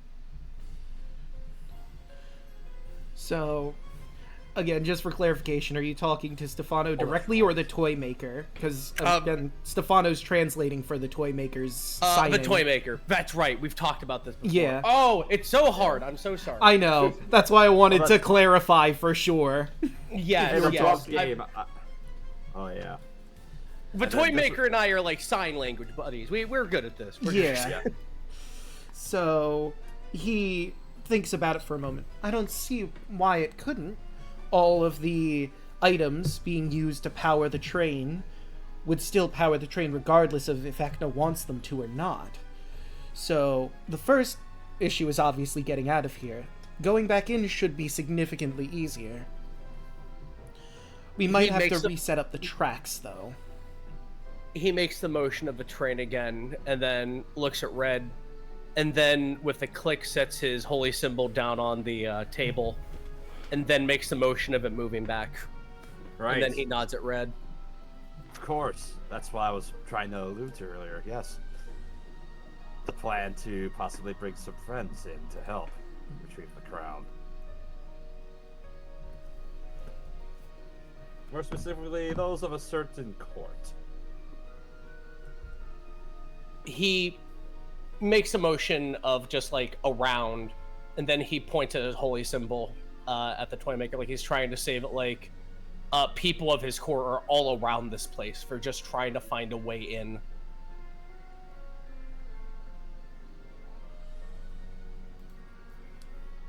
The train could be a very effective way in. I certainly wouldn't want to be the Heckna who stands in front of 5 passenger trains and a bunch of green knights start pouring out of them. No, yeah, that's fair. Would there also be a problem? What's that? How would they get to Heckna?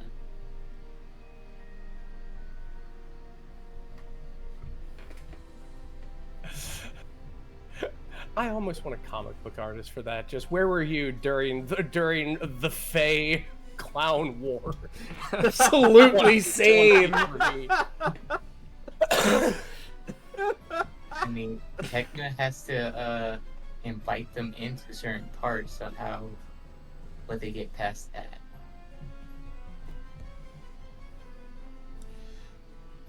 That would be an issue, but I don't think Heckna would take it too kindly to an army of Fae coming into his realm. He might come up on the battlefield, but they might have some difficulty actually taking him out without the items in the train.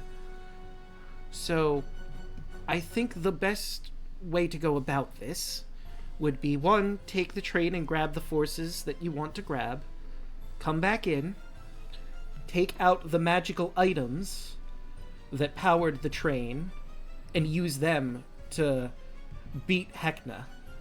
If all of you come back with the forces, you should still be able to get into the Dysmadium in any areas that he allowed you into. The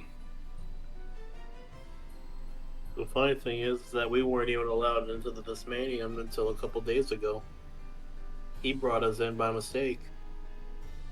It's true. And getting into his funhouse is going to be a bit more difficult, but I do feel once you've gathered all the items, he's definitely going to want to bring you into his home to deal with you personally, because then you'll be a very serious threat to him. Wait. Were we in the funhouse when we went into the cheese room, guys? Yes. Really? The I thought keys... so. The keys function a little differently. They allow people that aren't invited into the funhouse to get in temporarily, but only into one room. Oh. Which, by the by, you still also have a key to get into another room that Watt gave you. Just wanted to make sure everyone remembered that. Oh yeah. I thank you very much for reminding us of these I forgot about every that, week too. because there's a lot. Yeah, no, there's absolutely a whole lot to do here. And I'll describe the key again because you might have, again, forgotten about it, and I don't remember who actually is holding it, but it is a key that at the very top of it is a top hat with a rabbit and amalgamation coming out of the top of it.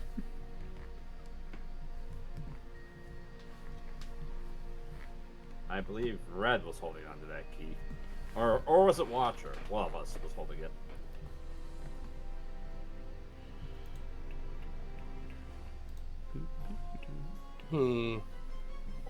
I'm putting that into the notes so y'all can remember that because... Yeah. Yeah. I'll put that What was down. Watcher holding on to? Oh, we were that- asking who was having the rabbit key. rabbit key. It wasn't me, I don't think. It was probably Red then. It was probably Red. And also, for just the clarification of it, you have that key because Watt needs the train plans to help fix the train, and he's pretty sure that that key leads to the room where those plans are. That's right, yeah. If you want to add that to the notes. But with all that said, you should probably get some rest, or maybe if you want to go play some games or head to the flop house or whatever, feel free to do that before we go and deal with the thingamajig. I need to get my supply of red tickets up because I am almost broke again, gentlemen. Yeah, I only got like 3 tickets left. Well, it's right behind us. Why don't we just go to the up a game? He's trying to say, let's go to the casino. Finally. Since we're holding on to the stick, Watcher will make a gesture of the stick and then point toward himself as if he's saying, "Could I hold on to that?" I don't see why not. I was gonna put in the bag of holding until later. Oh, for later? Oh, okay. Locke will chime in. Yeah. If you like, you could spend the time to attune to it here if you'd like to use it now. I mean, like I said, like the toy maker said, it will change its shape depending on whoever has it, so you won't have to worry about people recognizing it anymore. It might best look inconspicuous in, like, the hands of a courtier or, like, a cleric or something. Yeah. And for weapon proficiency, it is technically a quarterstaff. Don't worry, when I go to bed and wake up, I'll remember how to use a quarterstaff from a dead dude.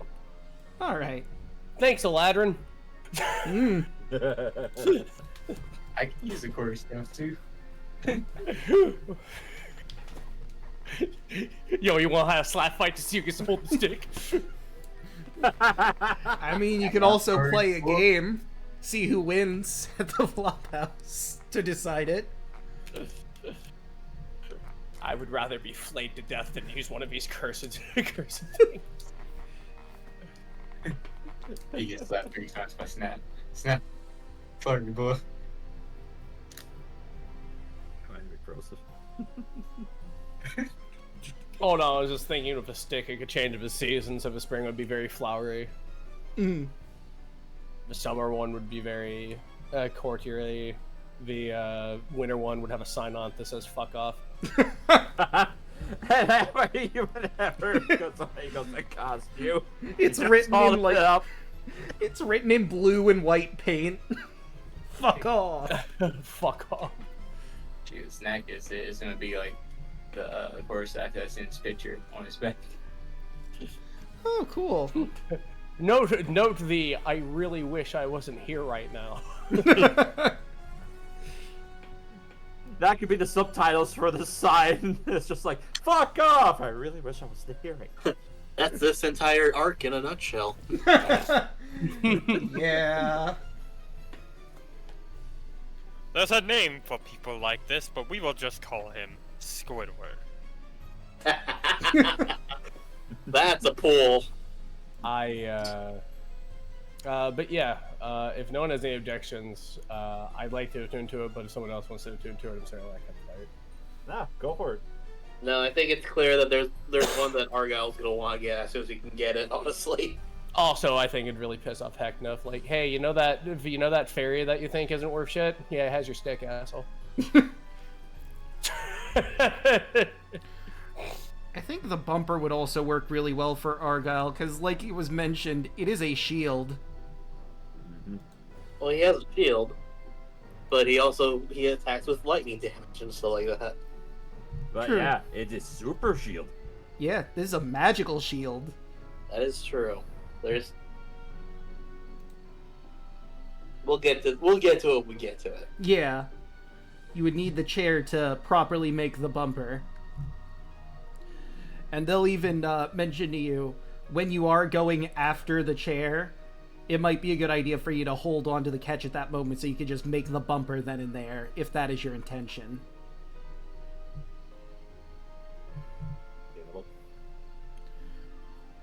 Snap looks at the stick and looks at me. I think it'll be better in your hands because I don't trust myself with it. I can't wait that we're doing the third option. Just get everyone out and then beat the clowns. Yeah. Snap hands the stick to the Watcher. And I'll look at Locke and Toymaker and bow my head, and I will start attuning to this thing. Alright. Thank you, friendly bird who will watch over me. Mm. You are favored in the court. You don't know it, but you are. Wow. I'm not gonna lie. I was half tempted. So no, I don't think I should have it. Same, but well, while you're having fun with that, Watcher, Red's actually wanting to head over to the Den Ringer and go to farm some tickets if that's possible. Oh, sure. I was gonna ask real Oh, quick. yeah. This is a good spot to take a break, right? Yeah, actually, this would be a great place for a break. And also, for getting the stick, You get a level up! Yes. Yay! Wait, are you serious? Yes. Yeah. Do we get a level up for the catch too? So, ASIs. the way it What? works, technically you're supposed to, the first level you were supposed to get was for the stick, but with the last battle you did at the Misery Go round, I gave you a level. And I figured, I'll give you the level up for the stick now, too. All right, then I'll go ahead and do some leveling while we're doing this. Okay. Coolio. Alright. So, let's get on... Where did I leave those tabs? I'll be right back, guys. Yo, I got you. Take your time. I should probably Oh, refill boy. my water. Class features. Class features. Oh, class features. Level up, better people. Class features. I'm class gonna take the average on that. Level 3 and Hulk. Astro Dragon, Leo the Astro Dragon. One step closer to a dragon, huh, Chiefto? Yes. Because I think I get my I get my dragon breath weapon. The average. Why? There we go. Nothing makes you feel better than vomiting fire on somebody, hey Jimbo? That makes you feel like a man.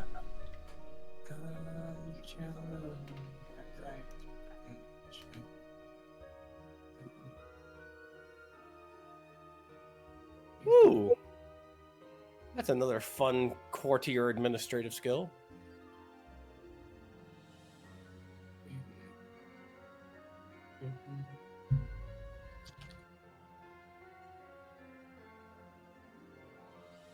Ooh. I get another language. Okay, I'm about to get broken because, guys, I'm gaining expertise in perception. You thought a 20 was bad, but ooh boy. You're gonna like this. So, you know my little forge bond Mm-hmm. thing that's basically blessing again. Okay, so now when a creature affected by that, that's all of you, is about to take damage, a second bonded creature within 30 feet of the first can use its reaction to teleport to an unoccupied space 5 feet of it, and then it takes the damage instead. Snack will look at Watcher and Red. Can you teach me Sylvan? Don't see why not. Watcher will make a gesture, like pat. He will pat next to you.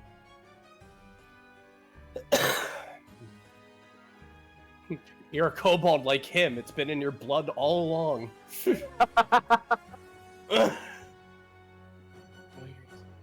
What? 20-foot cone or 30-foot line. I get to choose between acid cold fire. Ooh, that can. Oh yeah. Got the dragon monk.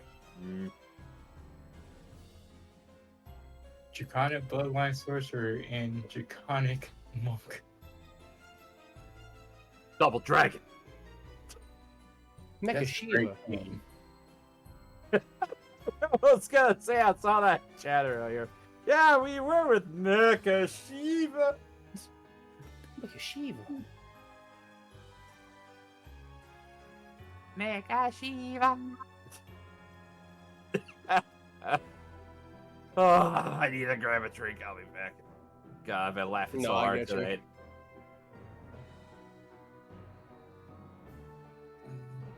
Dragon, Breath of the Dragon, Deflect Missile, Draconic Discipling, Action Key Fuel Attack.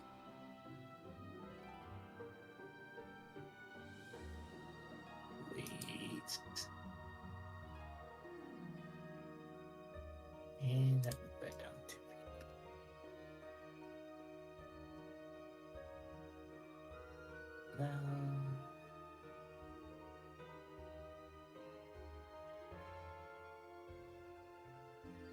I'm back. Welcome back, Chief.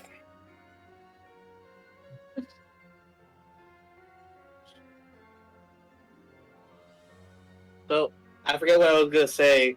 Like I said, like ask me on break for or my opinion on something, but I forgot what we were talking about at the time.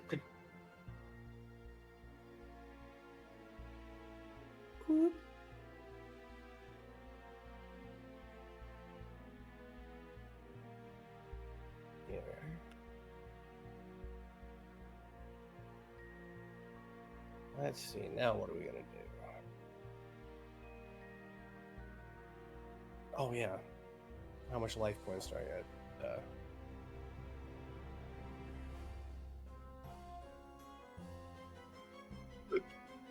Number 7, so 45. Character level up. That's good. 45. Yeah, I'll take the average on that one. And at 8th, I get potent spellcasting. Sure, that doesn't seem like it makes sense for a peace cleric, but if it's a peace by an AK, I'm willing to go ahead and sign on.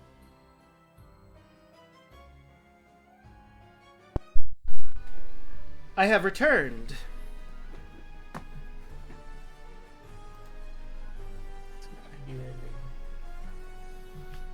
Hey, welcome back, homie. Thank you.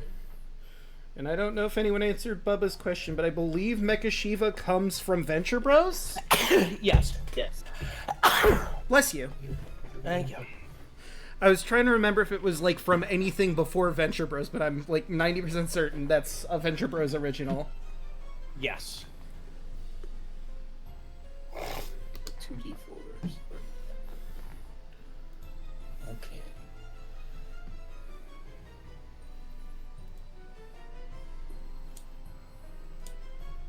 So you get 3 breath weapons. Hmm. You know, since I'm dealing with magic, I'm gonna give myself more con. Yeah, that's probably a good idea. Because I already have 15 charisma, so I'm gonna make myself have 15 con as well. Yeah. Do I finally get it? Damn it! It's only. Why is it only level 1 spells? Yeah. I want Shatter, damn it! I mean, you gotta work towards it. Because you're an Eldritch Knight. Yeah, you gotta work for it. My favorite spell in the game. Ah, Lilith could also learn Contagious Laughter. Oh, sick. I decided to look through all the different classes and the spells they can get. The Clownasium. Mm-hmm. The Clownasium. Fuck it, I'm getting Magic Missile and no one can stop me. I Yeah, wouldn't. Magic Missile is great. Magic Missile's like one of the best spells in the game, honestly. I wanted to make I made an entire build around Magic Missile when I played Grim Dawn just to see how hot I could run my GPU. Hmm.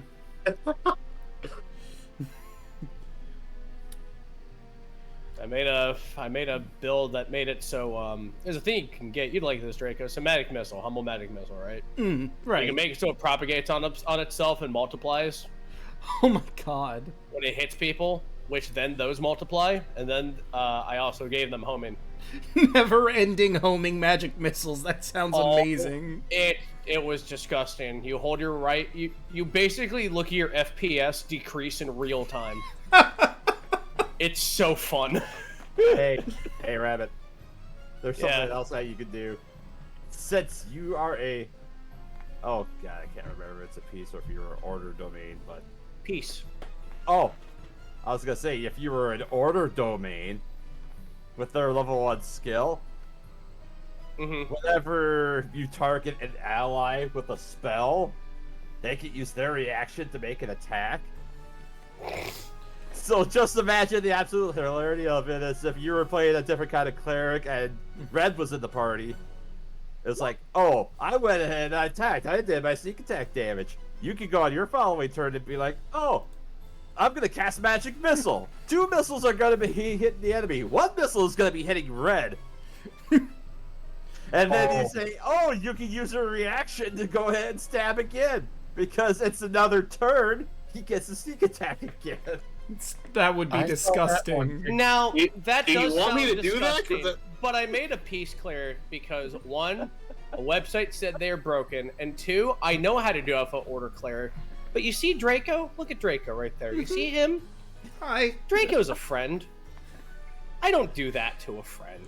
I appreciate that. I do that too. I do that when I play Adventure League, and I'm like, all right, fucks, let's get ready. I'm gonna break this game over my knee. Here's how. Oh, yes. The... Cleric, the best and most broken class in the game. Here's how we do it. Slut, sit down. Oh, God. Bane Rabbit's coming out because he's about to break the bats. No, if... God, it took me all my strength not to make DeSoto back in the day an Order Cleric, because I was like, oh, that's so dumb. Yeah, Order Clerics get pretty fun. I have an idea for I have a Dragonborn Order Cleric waiting in the wings. His story would be so different. He would have been a Goliath. His job is to kill fun. He's the literal No. fun police. You don't understand. His job is to kill the very concept of fun. God. I have a Dragonborn Order Cleric waiting in the wings, and then if we ever end up in a Ravnica campaign, I have a Fallen Azamar Order Cleric that works for the Orzhov Syndicate that I have ready to go to. That's pretty fun. By the way, No, no, the order trick is, You know, I know there's a special place in hell for me for looking at rules like this and going ahead and bending them, but at the same time, God, it's funny. Yeah. It's true. Oh, I want to meet. If I wanted to be me, I'd just use my Tempest cleric cross class with a Order of the Scribe Wizard. You see how we're all saying something cleric? This is the most broken class in the game. Yeah. It's because, you know, in the past generations, like, oh, no one wants to play cleric. They can only heal. And then wizards Well, took yeah. that personally. Wizard's Wizards Wizard's also really stupid, but like cleric, how many spells do you know? Yes, Yeah. all of them. How many spells do you know at 5th level? How many spells do you want me to know at 5th level? Dude, I click dragged so many fucking spells. Yeah. I do love that you can basically make an entire party of nothing but clerics and it'll still be balanced. Yeah, Oh, it's called the yeah. A-Team. Yeah. The Amen. The Amen. Amen. As Joe Cat what's elderly put it. He took my joke, the little fucker. I'm gonna take a hammer to his fingers. Yeah, you get yourself a trickery domain cleric so you can sneak. You get it's- yourself an knowledge domain cleric for casting spells like a wizard. He's gonna You be get in a yourself con. I'm gonna dress up as Heckna. I'm gonna make a big flourish. I'm gonna set a card in front of his table, and it says, "I know, rabbit." I'd love You've to got see your ward Heckna. domain or tempest domain I for mean- every damage. I mean, my backup character for this campaign and for Chol is a Spore Druid mixed with Grave Cleric. Wait a second. I gotta find out when Joe Cat's cleric video came out. Well, the first one came out, I think, like a week before. That little fuck slutter! Yeah! Yeah! I told him that, motherfucker! All right. He really liked it. You took the funny! That was my joke! That was my joke and you took it!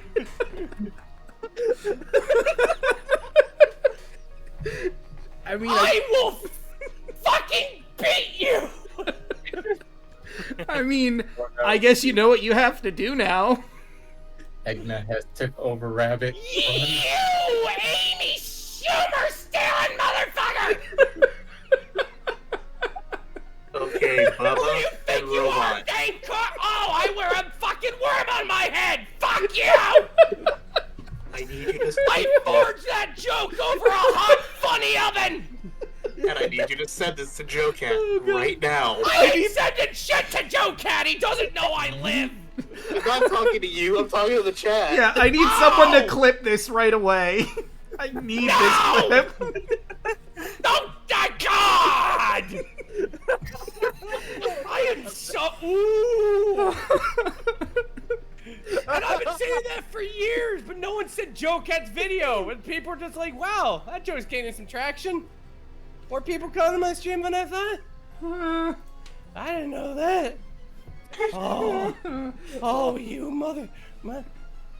I'm lightheaded. I need to get something to drink. All right, I'll be right back. Honestly, me too. I forgot I had to grab it. Motherfucker. Oh my god. Okay. Oh, God. Oh god. He's really upset about this. Yeah, wow. Talk about funny.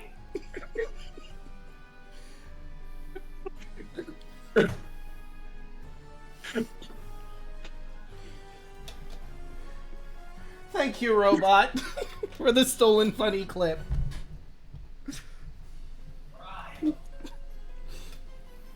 I almost want that to be our right message now. Is he stole my funny? Yes.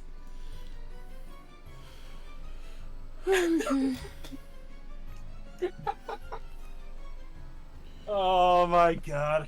I gotta. God. Thank you, Robot. I'm right back. I gotta use the bathroom really bad now. It's gonna be a I'm while. glad that we all I'm glad I took the side to take you to the bathroom right now before this. You motherfucker. So, Rabbit, I just Meanwhile, wanna. you just hear Hotly from the background. And now you know how to play cleric. You're welcome. I will grab him and flip him over my shoulder. Hey guys, my computer's I will acting do up the real full quick, so monkey I'm throw. gonna do a reset. Okay, we'll see you in a little bit. We're still technically on break. Motherfucker. I clicked open the video and I was just like, no Joe for the crowd. This was Heckna's Joker moment. I swear to God. I lied to you. You motherfucker. You stole. That was my. Ooh. Ooh. So, Rabbit, I do want to make sure. Robot did clip the stolen funny bit. Are you okay with me posting that on my YouTube channel at some point in the future, or not? No, I want to cause drama between that guy. That guy has 14 trillion followers? They'll eat me alive. His fandom's fucking insane. Yeah. I've seen Ripper Swarms in the 40k universe that are less toxic than it. Okay, so I won't post it then, but we do have the clip. It's okay. You motherfucker. That was my funny. Granted, somebody else took it. Somebody else probably made the joke. You motherfucker.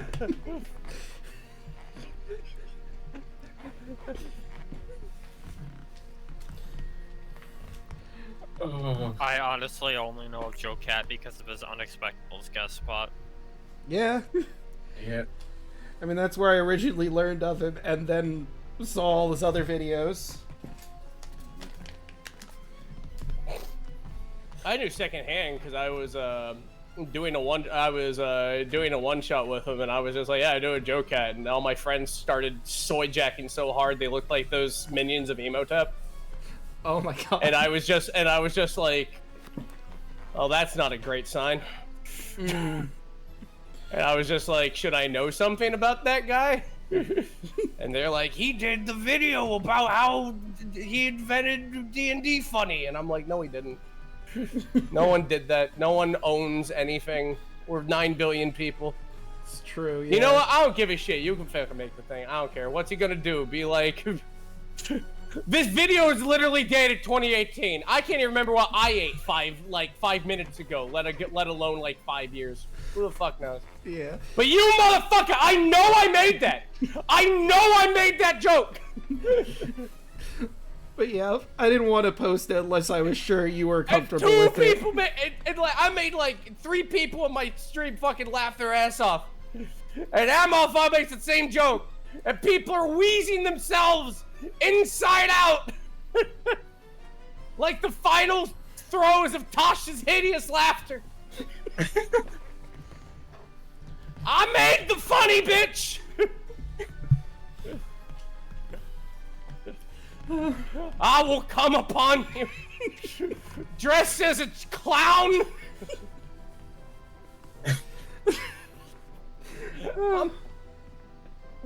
Alright. I'm not upset, but I put 2 and 2, looked at the date of the video, and I was like, you sassy twink. You took my funny! Feel like the monarch, like, you denied my funny! You do kind of sound like him, yeah. Look at me! No, you know who you sound like? And Chuckle again. Angry. Yes. You sound like Ivan Ooze right now. You robbed me of my prime! Who the fuck is Ivan News? Is that from My Little Pony? No, that's Power Rangers. Power Power Rangers. Rangers movie. Oh, from the movie! Yeah. Yeah. I'm 38. You mentioned something 90s. That could be 50 pieces of media, bro. Like, I don't know. It's from the movie, the adaptation of the comic. Right. The third Power Ranger movie. That's right. I watched that. I loved it. My mom looked like she wanted to die. I wonder why. When I you're was talking so about happy. Parents, you must make your way out to the dig site and leap to your doom. Leap to our doom. Mama Rabbit sweating profusely. Are we supposed to do that? I don't know how this works. So. No, Draco in passing. I don't care if you used it or not. It's perfectly fine. Okay. It's okay. It's 5 years ago. Who'd- It's Honestly, it would be funny if somebody was just like, this will cause drama for you. I'm like, oh, cool! My viewership went up! It's true. yeah. My number of DM death threats went up 500%, but also my viewership. I can apply for partner. Thanks, bitches. Oh, yeah. Like, every single time you say that, people are like, what do you mean? Like, he's plagiarizing Joe Cat's joke. No, it was his first. I dare say anybody's joke was for... Somebody made this same joke in 2003, and everybody shat themselves. Like, thinking it was the funniest thing ever. I don't own humor. It's true. I just wanted to play it up into a funny bit. No, like, that was honestly, like, the best bit of the night. Yeah. Yeah. To the point where I think it actually, like, me laughing actually affected my fucking internet. Oh my He god. Stole in cold funny. You ripped it like a thief in the night. You're gonna have to go to the clown court to prove everything. Well, thank God I know that guy at the security office. Yeah. That fellow clown will be a character witness.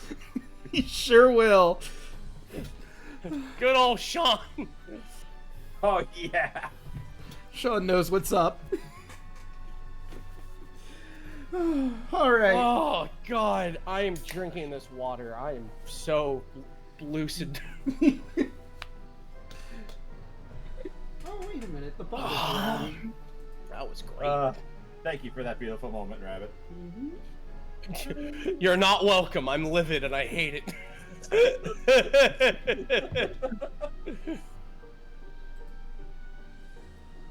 Well, I'm gonna have to get Arcane Dragonbot that because apparently the update to OBS got rid of it. That sucks. Again? Yeah, I have a new activity feed now. Huh. But anyway, so before we get back into it, I think I've activated it for this particular game, but I might not have. Roll20 has a new feature where you guys can create your own character sheets if you wanted to make your backup characters at any point. I think I activated that. You should be able to do it from the journal. Why would you say that now? No reason. I figured, because everyone was talking about their potential backup characters, you could make them. Oh, that was a joke. That was a joke. That was a joke. I'm sure nothing bad will happen from where you currently are to wherever you're going next. Like, Draco, my character's HP starts with a 5. I'm fine for right now. All right. I always have 5 backup characters just because of a DM I used to have. Ooh. Literally, in one session, I went through 15 characters. Jeez. What? Were you playing Call of Cthulhu? Shaw.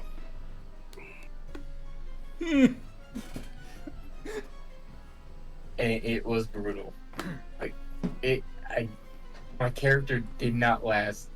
Every time we went into the room, my character died somehow, and I had 3 people in my party that were playing evil character, and I was the only one playing a good character, a good line character. Every time I played the good line character, I died, and everybody else did it. Oh no. Man, that's funny. So I got good at making a lot of characters just because of that.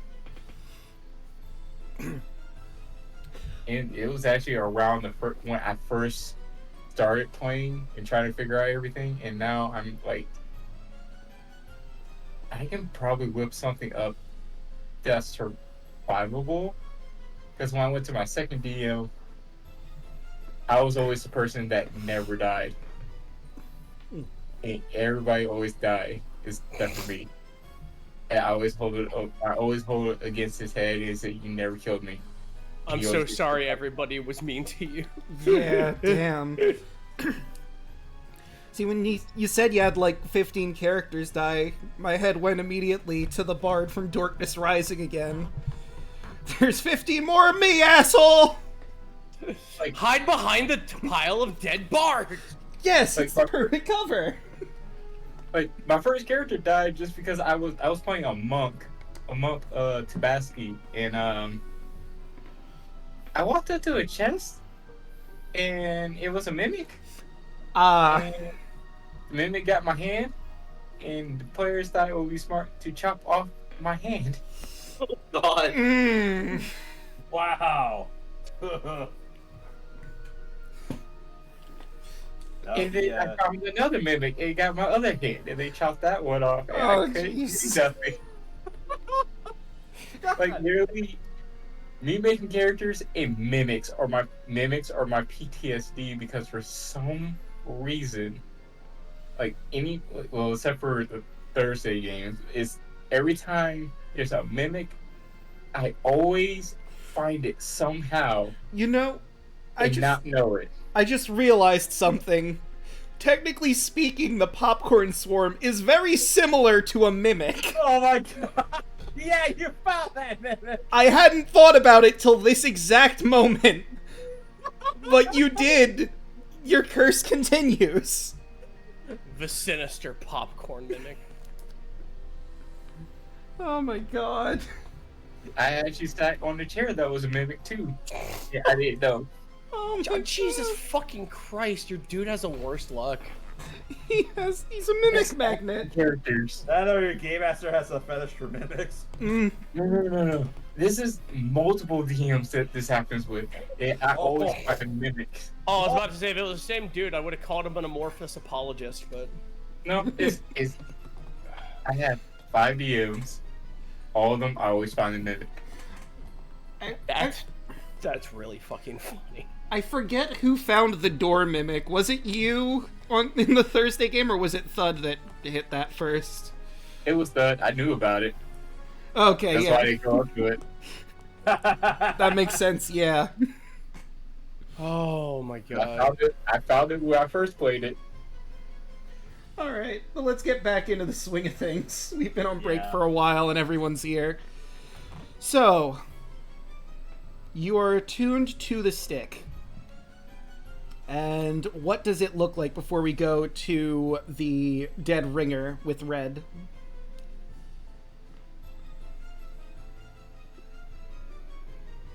Rabbit? Yes. You're attuned to the stick. What does your stick look like? Because it changes appearance based on what you want it to look like. It looks like a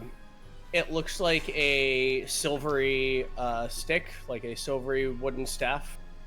It is covered in beautiful hanging like little silver talismans on either side, and they look like symbols of Titania. One part of the staff has symbols of Titania hanging on it, and the other side fades into an amber color and has symbols of Oberon on it.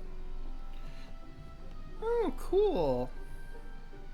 It's called a Midsummer's Night Beating.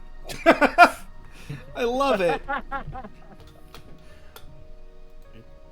Meanwhile, Red wanted to immediately go over to the dead ringer, so let us see how he's doing over there.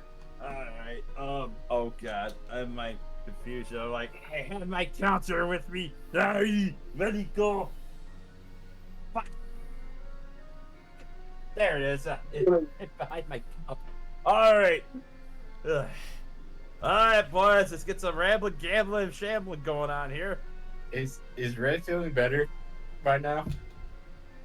Yeah, at this point... we leveled up and we're on break for like 30 minutes. I think he's fine. Yeah. I mean, above game, yes. In game, yeah, since Watcher was attuning, that's enough time for the sickness to finally be passed. Alright. Here we go. Round one. Shoot. 1, 2, 3. There's my even back. 4, 5, 6, 7. There's 1, 7, 8, 9, 10. So I get 3 2 back. tickets. Nice. 2 profit. I'll do it. Why not? Alright. Wait. Even. That was even. Yeah, you got 3 tickets. 1. Yeah. So you got 2 tickets. So Yeah. wait, no. Technically, I got 4. Wait, 1, 2. Hold on. Wait, 4. 1, 1, 2, 3. Oh, you're right. I got 2. I miscounted. 6, Dang it. 7, All right. 9, 10. And you are rolling d6s, Argyle. Yep. Oh wait. Oh, sorry. That was just... Yeah, you still have to roll 2d6s. Can I roll a second D6 and just keep that 3? Sure, why not? That'll count as your first one. All right. So 1, 2. Hey, you got even. Oh, 3. Yes. Wow.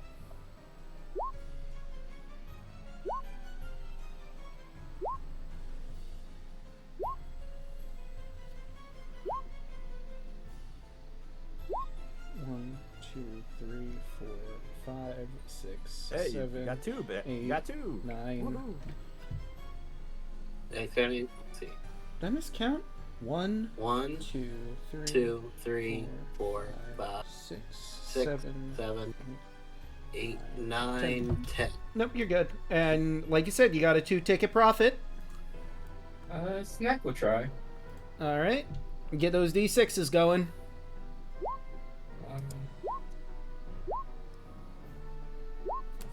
Even. 6, 7, 1. 1. 9, 1 ticket profit ticket isn't too profit. bad. Alright. Red will shoot again. Alright. 1, 2, 3. Broke even. 4, 5. Got 1. 5. Got 2. 6, 7, 8, 9, 10. 2 ticket profit. All right. Sweet. Hey, look at you. Lilith will go. Right. Alright, 2d6s.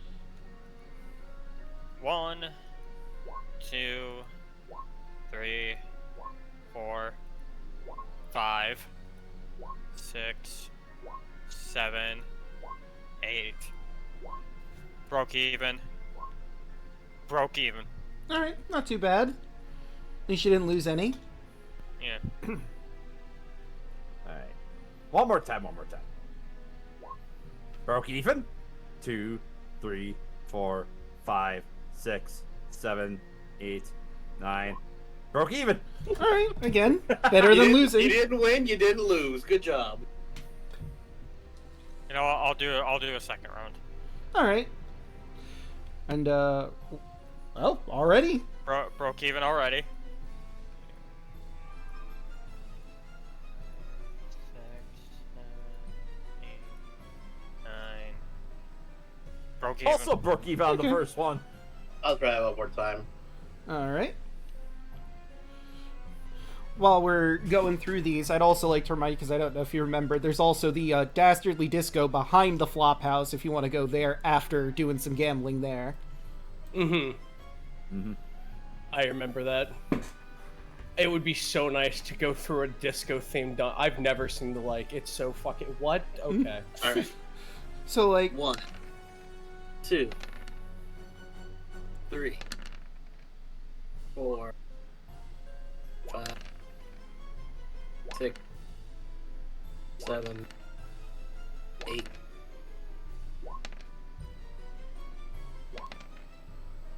And I lost one. Dang it. Aww. I'll try again. I want to get that one back. Alright, let's see how this goes. Just dig out of that hole, man. Yeah, If nothing else, I'm back at 11. Nothing really lost. true. You're playing 2, with the house's 3. ticket. 4, 5, 6, 7, 8, 9, 10. Damn it! Ah. Alright. Now, as Red's just kind of scratching, I promise, above game, I promise this will be the last time. Okay. Alright. 1, 2, 3, 4, broke even. 5, 6, got 1. 7, 8, 9, 10. Hey, got 1. Alright. That works. Okay. Okay, and now I am done. Now to go away from this gambling, to do more gambling. Yay! Yay, gambling! Yay, gambling! It's everything to me. You got more of those dice? As Red's just kind of scratching his shoulder. You got some dice? Maybe some cards? Look, these stones look like dice. We can roll them. I'm sorry, Felicia. Come back. I can change. Just let me get another few tickets. It's fine. What do we do for your tickets? It's fine. It's fine. I'll make you laugh good. The gambling, man. It's time to do the gambling. Grandma. Commands to gambling. Now, come on, y'all. Commands for gambling. Oh man, it's the gambling. You sound like every AAA developer. Yeah. Come on, y'all. Commands for gambling. Bam, bam, bam, bam. Oh, wait, I'm looking. All of a sudden, the stick bug theme intensifies. I love getting stick bugged. It's so fun. I like how X got stick bugged. I saw that. I was going to share that. I love stick bug. It's everything to me. Like, as an aside, stick bugs are cute for me only because I actually lived in a part of Texas that had stick bugs. And I saw them dance like that all the time. I'm swaying. You can't see me. Except you're out in the open. Alright. Yes. Let's see. No, I'll hold off on that. That can be a later thing. I don't want to ruin the moment. We're about to go to the flop house. So, the Flophouse Casino is shaped like a 6-sided die and painted in glittery, peeling gold. A plume of perfumed smoke wafts from the dark square entrance. Loud, brassy music emanates from within, and all the windows are covered or bricked over.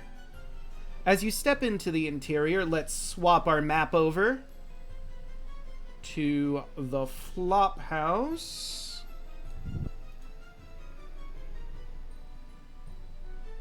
I should get rid of the Toy Maker and Stefano because they are currently not here. Heck no, what the hell are you doing here? What are you doing here? I can be here whenever I like. I basically own the entire plane. Right, so... The interior of the Flophouse is dimly lit, with a deep red and black velvet walls. Embroidered tapestries depict Heckna's face shift and change expression every few seconds. The atmosphere is boisterous. Revelers cluster around gambling machines and place orders loudly at the bar.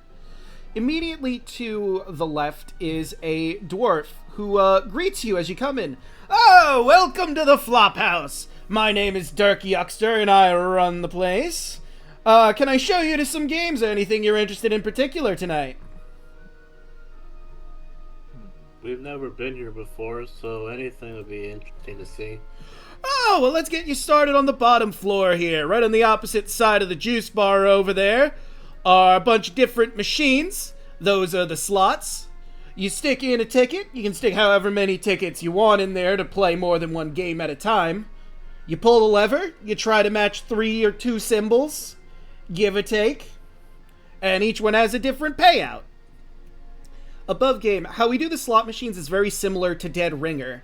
You roll 3 different d6s, and you try to get them all to match. The biggest prize is 3 sixes, which will pay you out 6 d10 red tickets. There's also, he'll mention, there's also a special prize that is mentioned on the machines. There's a 50% chance of that if you roll d6s and that happens. The 6s above game are 3 Heckna faces that will wink at you when you roll it. If you roll all 5s, you get 3 bags of popcorn on the slots, which will give you 5 d10 red tickets. If you match 3 4s, that's 3 red balloons, that's 4 d10 red tickets.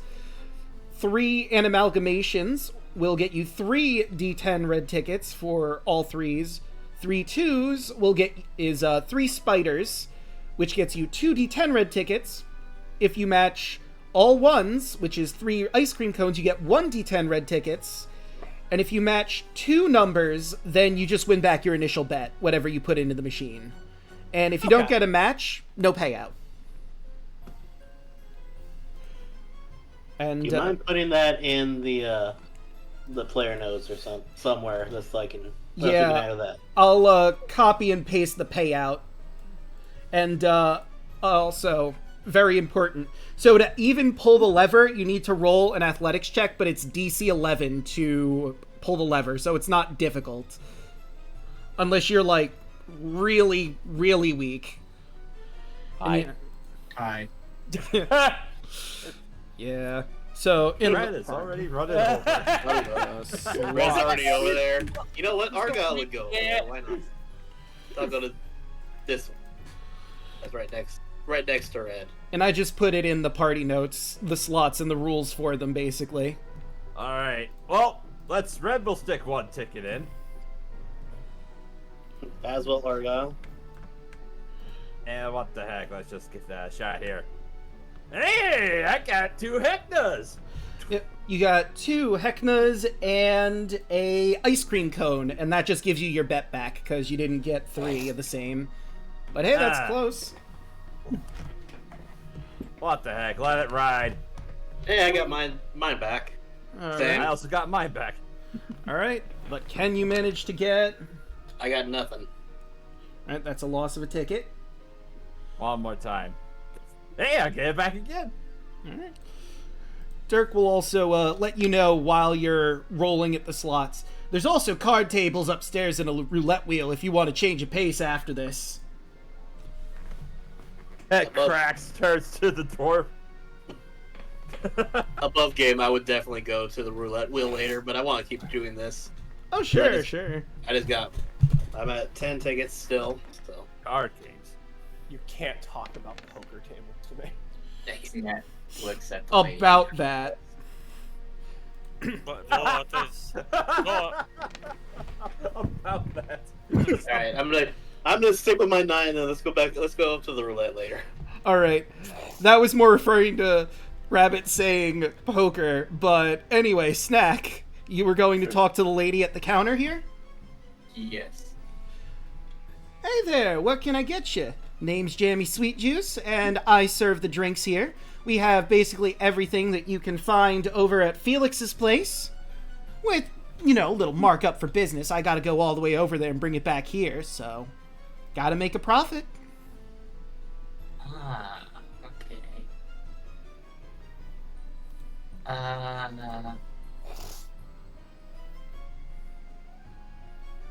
Snap just looks blankly for a second. He's just staring at her. Looks a little confused. I'm sorry. I'm just mesmerized. Ah! I am pretty hot, can't deny it. The name's Snack. And I can be yours if you want me. She flashes a smile, revealing her sharp teeth. Careful there, sweetie. Might end up a little love drunk. Lil just side-eyes Snack and just says, "What are you doing?" What?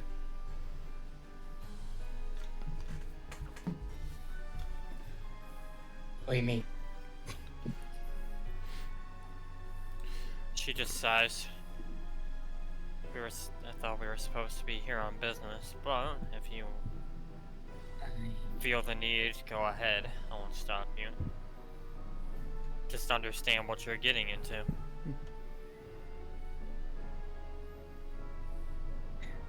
Okay. I mean, maybe we could, I could take my break real quick if you want to spend a little time with me while your friends are gambling.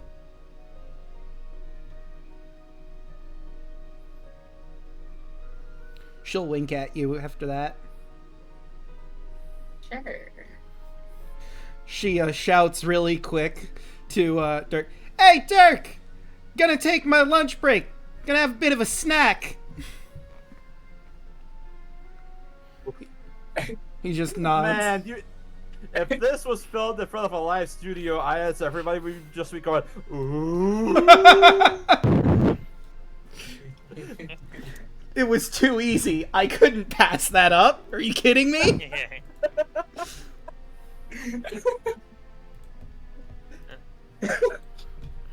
But, Miss Jemmy and Snack will be, going outside, hanging out a little behind the, flop house. Before Snack turns and gets too far, Lilith is gonna just kind of like grab his shoulder. Not like grab his shoulder, but like put a hand on his shoulder and just whisper and say, knock her off her feet. I can't believe Snack Bluescale is going to be tied to a bed. And all of his tickets are gone. You got a bardic inspiration if you need a little persuasive effort on her. Give a little bit of extra juice for your mojo, baby. At first, Lilith was like, "What is going on here?" And now she's just like, "Screw it. We all need our entertainment." Especially if it doesn't work out, then it'll be hilarious. So, I won't go too deep into what goes on outside, but while you're in the thick of it, she's a vampire. She was not hiding this fact from you at any point, so that'll hit.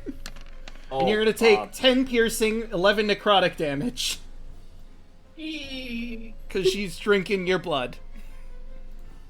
I'll put your token back on the token layer just so you can reduce that out.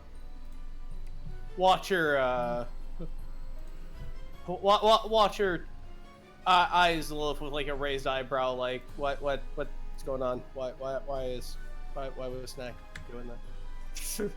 She just shrugs. And at that point, it's no longer his problem. All right. Yep. Whatever happens, happens. What happens in Maroc stays in Maroc. Oh. I really thought Draco was gonna be like, so mimics you were talking about. Remember the mimics? No. The best part is, like I said, she was not hiding this fact at any point. There was no subtleties like, hey, flashed my fangs, I'm a vampire, cool. So anyway, want to go out back? Sure! I was trying to talk to her. The easiest feeding ever in Vampire the Masquerade. I'm breaking the masquerade. That's fine with me. Oh my god, come here, you dumb idiot. I love how easy you're making this for me. Come here. Oh, please, God, come here. Snack just wanders in. We can obviously see the fucking, like, bite mark on his neck, and Lois is just like, well, what have we learned? She's cleaning off her mouth. And I mean, I will say, there was some fun before the bite mark. Whether you like that or not, it's totally up to you. The fun was mandatory. She is a vampire. Yeah. Lois just looks back to her and just says, sorry, he can get a little overloaded sometimes. No worries. I had a good time.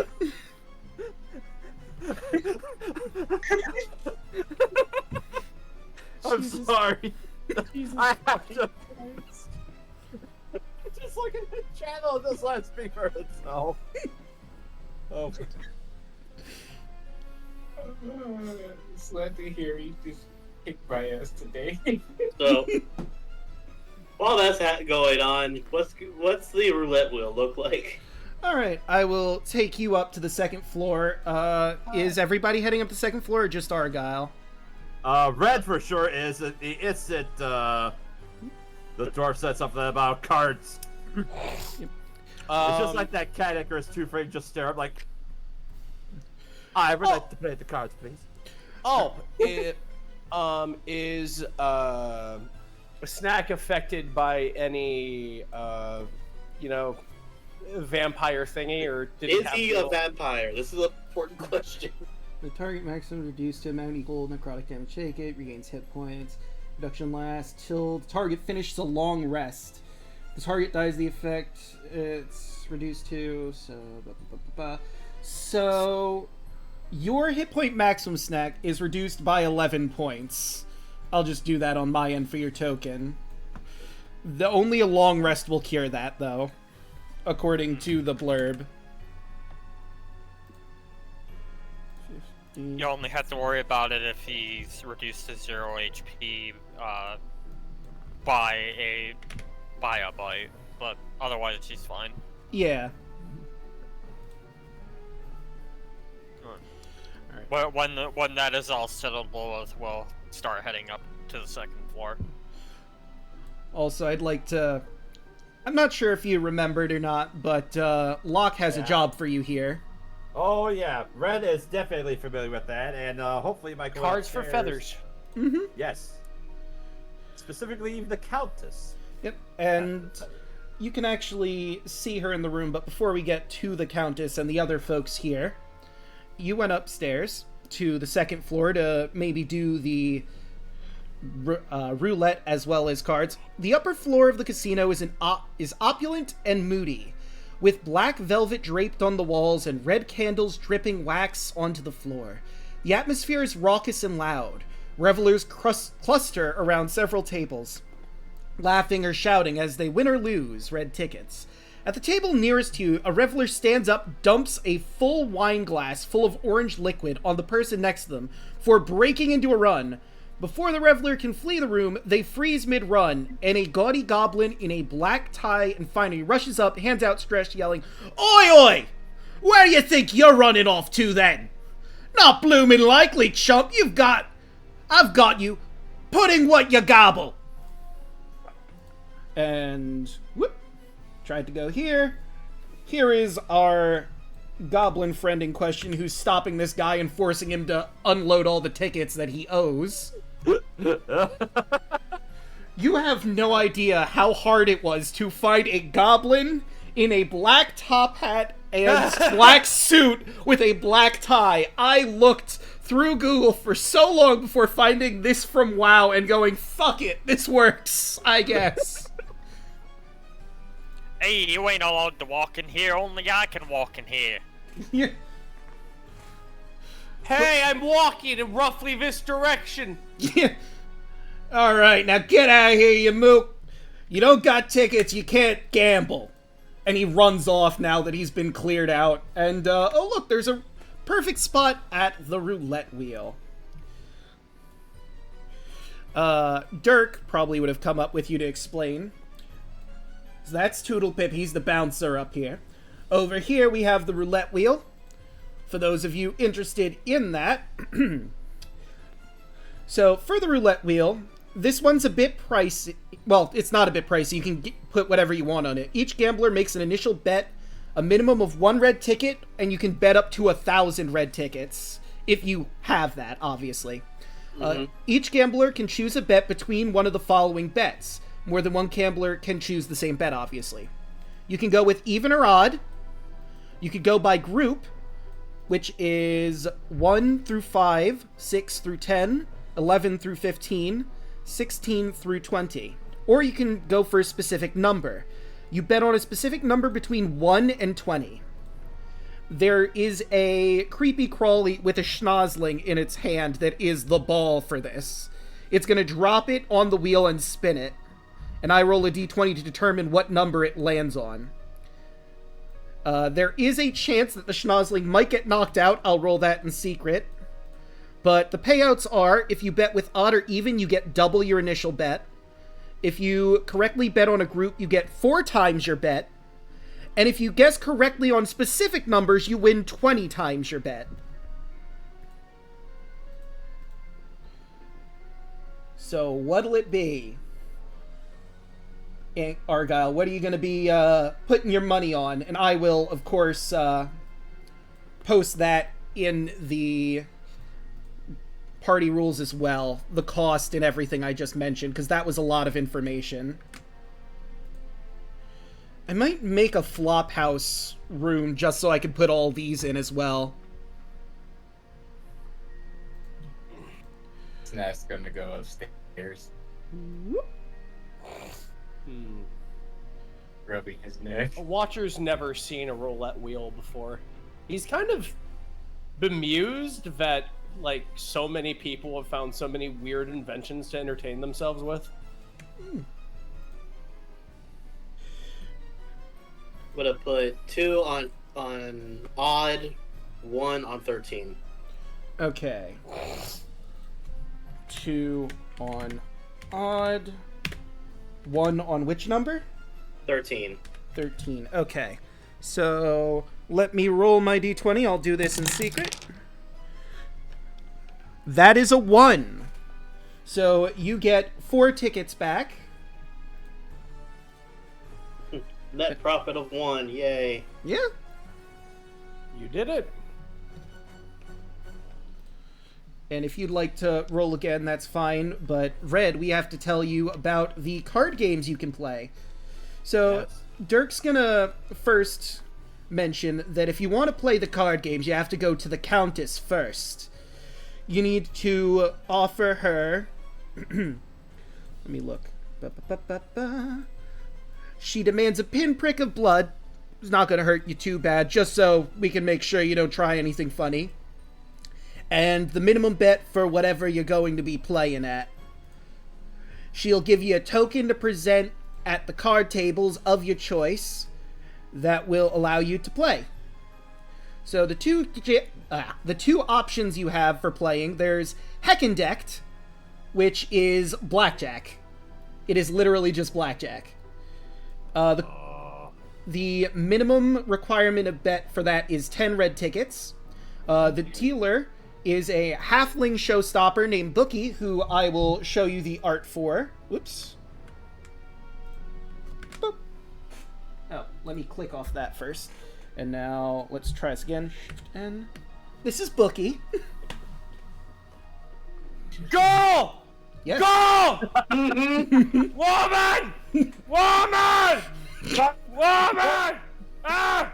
Ah! Ah! I should have waited until we came up here. So, yep. Bookie is she, her. She deals 3 cards to each gambler playing. She also deals herself 3 cards.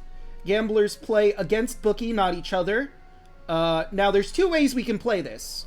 I could roll 3d20s to determine what the cards are, or I spent a lot of time with something here. You see, one of the Kickstarter rewards was Heckna playing cards, which I decided to grab. Now, I thought these were going to be physical playing cards, but they were print-and-play cards, which kind of bummed me out because I don't know where I can print playing cards, but because they're print-and-play, I was able to put them in Roll20 very easily. So I can very realistically just have us play blackjack with 3 cards here. Oh my god. And there will also be some NPCs playing as well. So what I think I'm going to do is, obviously I'm going to deal you cards if you want to do that. I will deal cards to myself to play as Bookie. And chat will also get to see some cards. They'll be the NPC, basically. So I have someone there. Oh, that's fun! So If you're looking for print and play, I think a lot of print shops sell cardstock. That you might be able to go ahead and make it happen there. okay. But if you want somebody to professionally cut those as well, I could look into that for you. Okay. I would need to figure out where in my area I could maybe go to a print shop, or If you could Hit me up find afterwards. All I right. love solving little mysteries like this. All right. So- that's cool for Hecked Up. Yep. And what's the other game? Before I get into that one, the reward for this one is you will receive double your initial bet plus 10 red tickets. And it doesn't tell me a minimum bet here, I don't think. I thought it said 10 red tickets. Oh. Yep. I forgot. Right, you are. It's 10. The other game here isn't... It is a card game, technically, but it's not really a card game. This game is Heckna Hold'em. You need to play 1 red ticket to join, not including any bets you make along the way. There are always at least 2 NPCs at the table when the characters join. There should be as many NPC gamblers as there are characters, rounded down. The maximum number of people at the table can be 8. But each gambler is going to roll 5d6s. They're not cards so much as they are fingers that you're going to be hanging on to. And the dice will represent a different finger.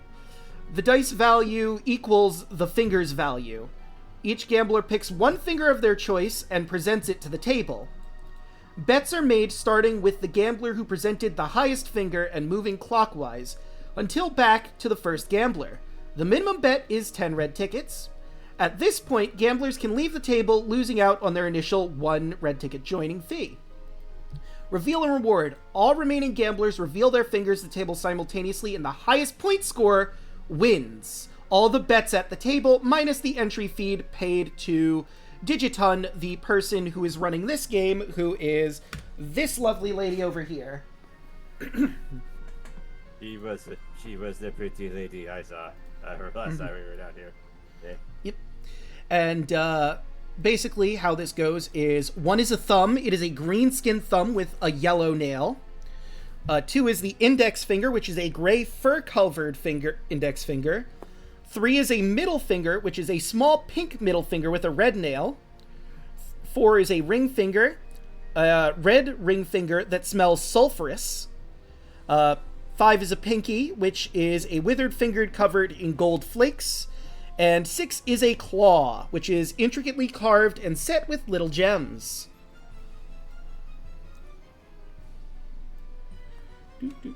And for this game, you'd basically whisper your rolls to me and then reveal what you're going to reveal to the table for that one.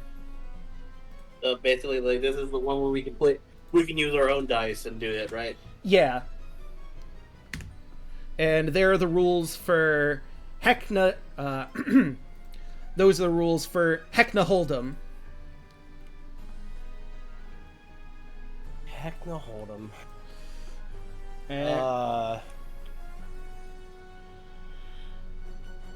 And now let's address the pink pale vampire lady in the room.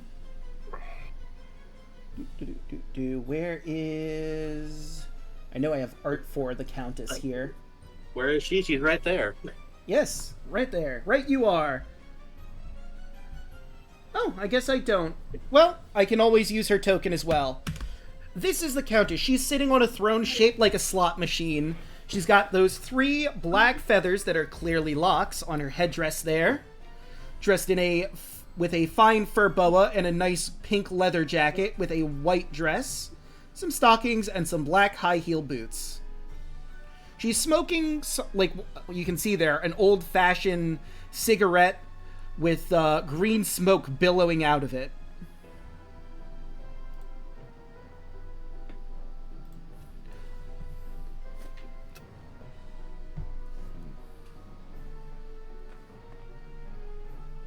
Alright.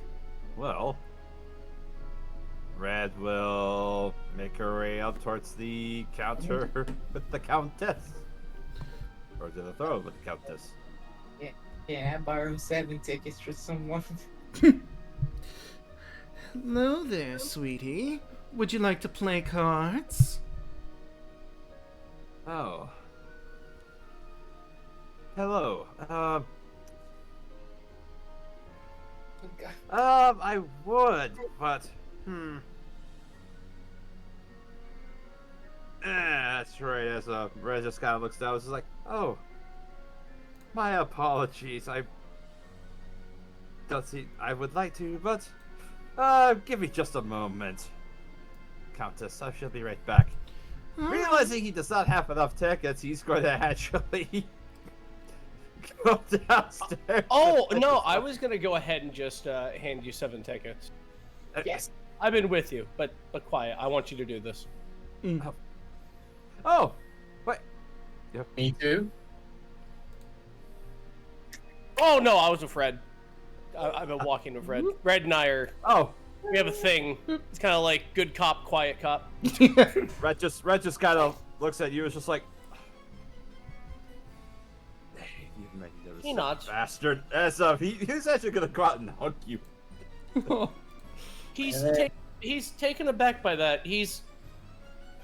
Mortal affection is strange, and they show it in weird ways, like embracing and trying to choke the life out of each other. But eventually he relents and he nods, and he takes your hat for a second, and then dusts it a little bit and makes it look nice, and then he sets it back on your head, and then he gives it a nod. Nice. Oh. Hey, Lilith. She kind of, just turns and looks at, Snack. Yeah? Can I borrow 7 tickets? I don't even have that. She just holds up her 2.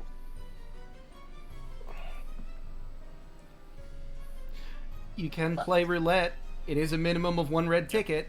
I mean, that was my plan. Mm-hmm. But, I'll play roulette. alright. Let's go back to Red. Oh, that was very sweet. And she, asks you to come forward, presenting 1 finger to her. Ah, yes. Before I do, though, I must admit, your outfit is rather stunning tonight. Oh, thank you, sweetie. I try my best. I mean, only for somebody that runs this floor should be as presentable, I would imagine. Of course, of course. I'm rather drawn by your feathers. They just complement everything so well. Ah, they do, don't they? You know, I got them some time ago from some silly bird. Oh. Really? Huh. Oh. Finally gets it. Oh, that's a very nice feather boa. I wonder where that came. Oh. I know a guy who has feathers. I get it.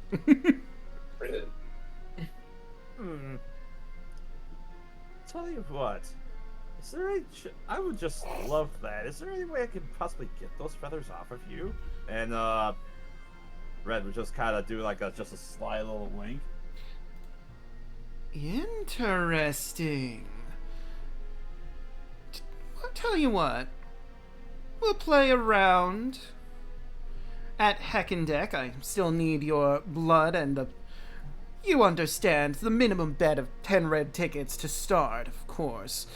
And, for my headdress, I'll need something as collateral, something that would be just as valuable, of course. Just as valuable as those lovely looking feathers. What? Oh, Watcher holds up a finger to Red real quick, and then looks at the Countess and bows in greeting, and then he points at his throat and his mouth, indicating that he can't talk.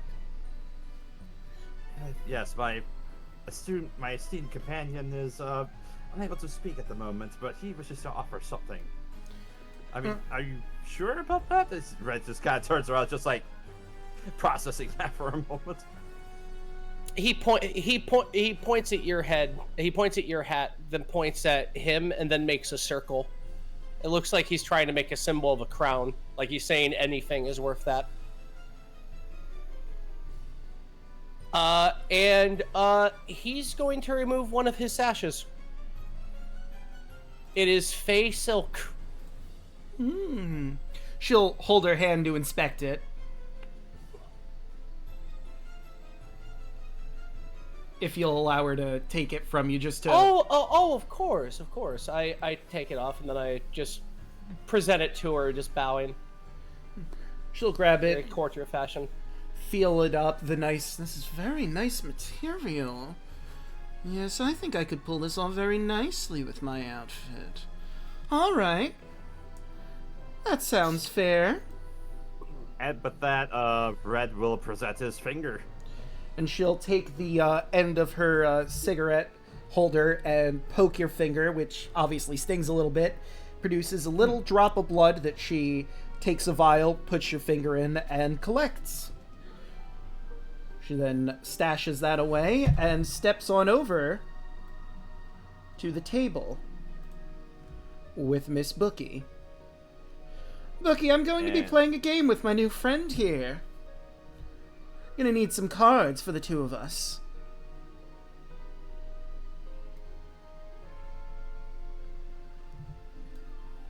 And she right away begins dealing. She'll also put down a token, sliding it to you.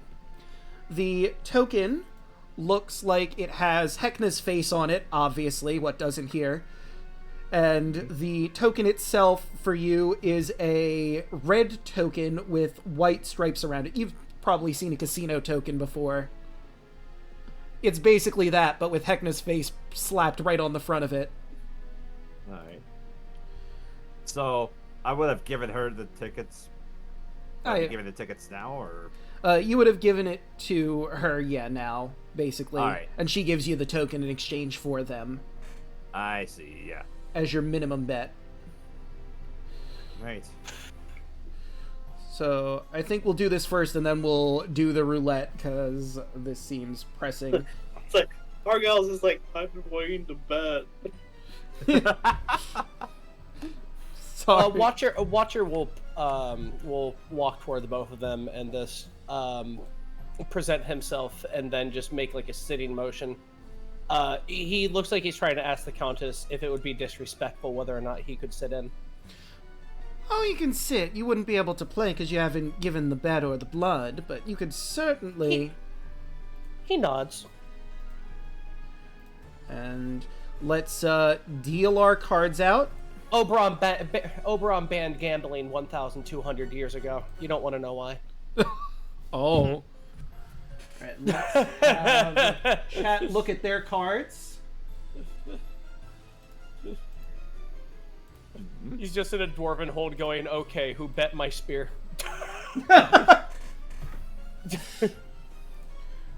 Wait, did I do that wrong? Oh yeah, I gave you one extra card. This is 21. Oop.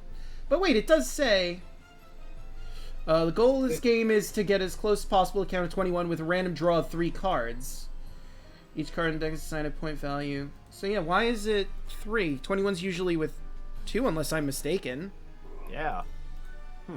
Maybe it's just a typo. Yeah. Maybe. I mean, you're the GM. House rules are a thing. True. Mm-hmm. Yeah, I mean, obviously with 21, you could ask for a hit. Yeah. Hold on. I'm gonna remove... Let's remove the very last card you drew, whatever it is. Just, Okay. Can I... Just put it over and drag it? No, okay, so... Yeah, I dragged it out. Okay, and let's remove card. And where is it? Okay, you were able to just draw it back in. Okay, and I'll do the same for chat. Probably shuffle the deck just to make sure, make it fair. Real quick, Draco, as this is happening, would it be... I'm trying to figure out if it would be either perception or insight. I'm basically trying to just read the room and see if anybody in here is, like, behaving or acting suspiciously, whether they're, like, watching us in particular, or behaving seemingly like they, you know, like, yeah, like, suspicious behavior, basically. Yeah, that would be perception. Alright.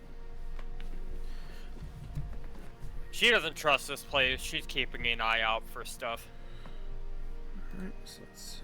I got that and that. Six. And that's Alright, with 6, you can't really tell if anyone's looking at you or not. Everyone seems to be focused on the games they're currently playing. So, you don't think they're looking at you, at the very least. There's Toodlepip, of course, who's keeping an eye on everything because that's his job, to make sure no one's cheating or trying to squelch on their bets or anything like that. But, let's see. Let me grab her token, too, because that's going to be important. Red's just gonna look down at his hand, and he's just kind of looking at it. Or not charisma. I wanted that. Okay, 16. Interesting. Of course, because this is 21, you can insight everyone at the table to see if, you know, they're doing anything, what their faces look like, and the like. Absolutely, Red would be wanting to do a vibe check to see if there's anything suspicious. So we'll say that charisma check I rolled out is her trying to hide it, obviously, and you can do the same. Nah, that's an 8. I don't suspect anything from it. Yeah, the Countess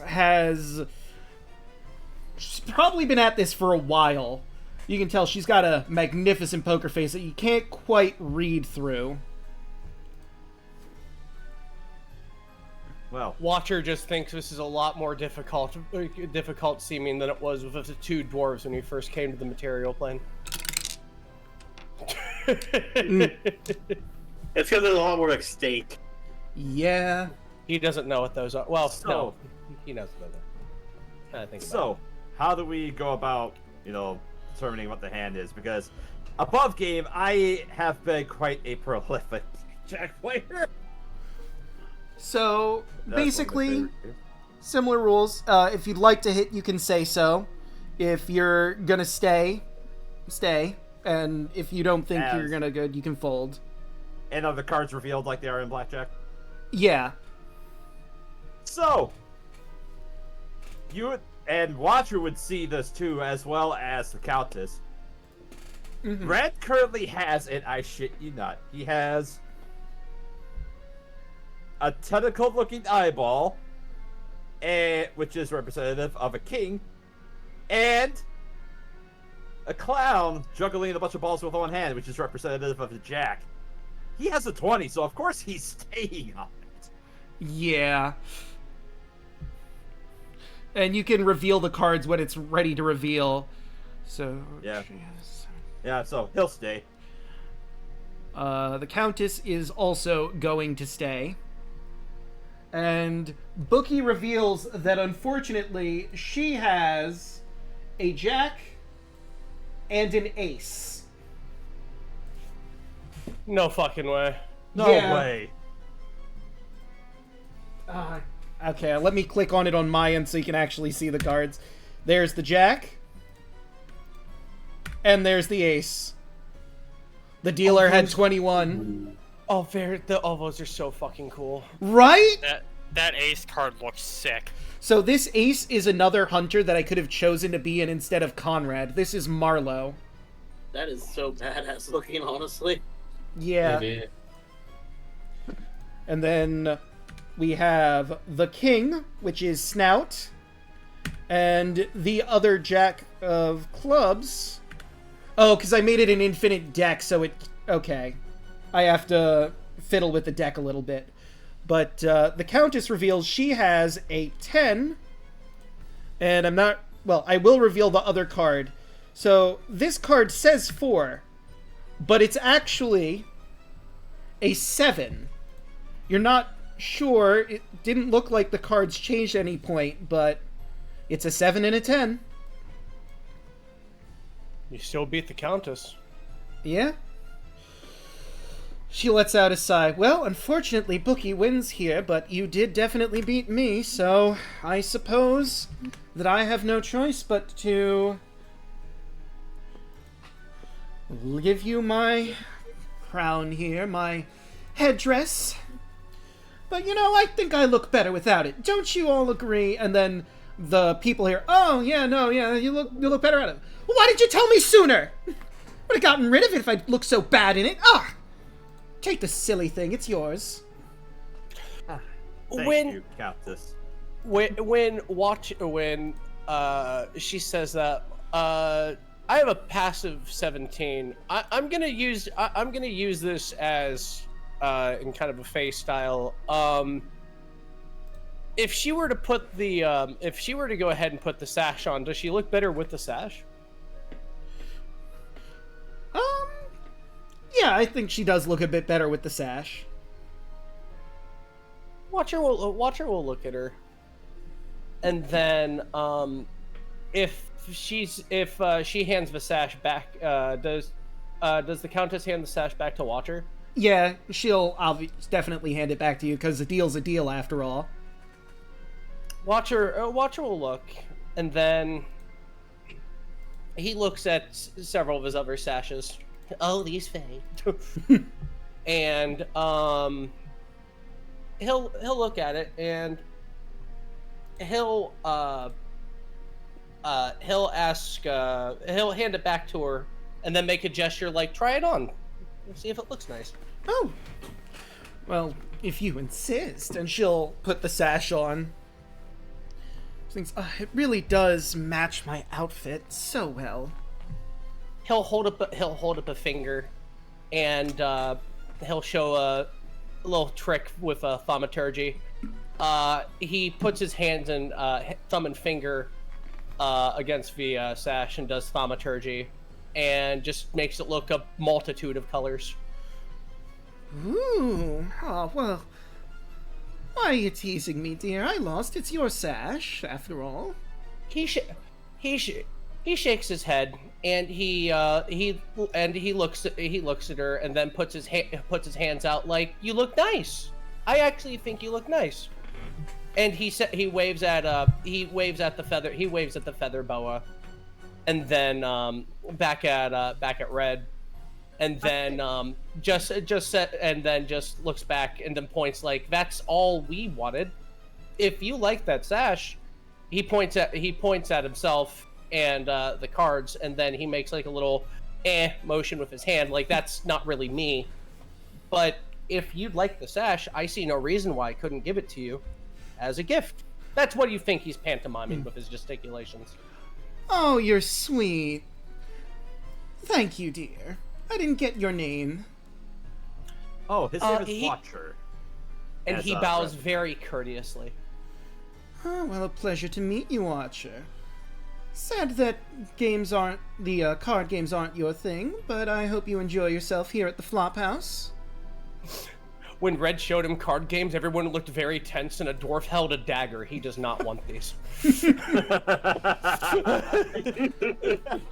Yeah, no, I can see that. That is a very fair reason to not want to play cards. But why you don't want to play? I got shanked. And he looks at the sash and then points the sash back to him, and then he just gesticulates, and then with a deep bow and a hand raised, she would kind of get the thing that he's pantomiming. If there is anything that he could help out, and he points at his holy symbol, which is also a symbol of his office, as a courtier or what have you, he'd be more than happy to help her. Red would kind of get the feeling like he's trying to put in a good word for both of them. Well, I don't have anything at the moment, but I do thank you for your offer. And then he graciously bows, and with a flourish of thaumaturge, a couple glowing butterflies will leave his hand, and then they will land near the Countess and vanish, and then he will pat Red's shoulder like, "Let's get out of here." Right. Well, since I unfortunately no longer have enough tickets to be able to play the card games, I must retire from them, but rest assured I'll be able to enjoy the rest of the house. Thank you so much, Countess. By all means, we And hope to Red see will you bow again further. soon. And with that done, let's have our friends here at the roulette table. What are y'all betting on? Let's What's see. that? Fairies leaving fairy stuff around? What? Why? All right. What? Oh, world. To let you know, I have now pulled out my dice, and I'm gonna let this D20 decide what number I'm betting on. All right. Thank you. It's one of them experience. I'm gonna put 2 tickets on evens and 1 ticket on 4. On 4. All right, Lilith.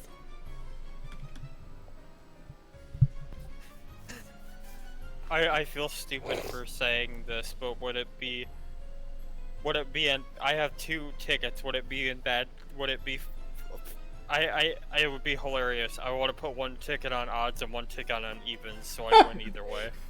I mean, you could. Technically speaking, you absolutely could.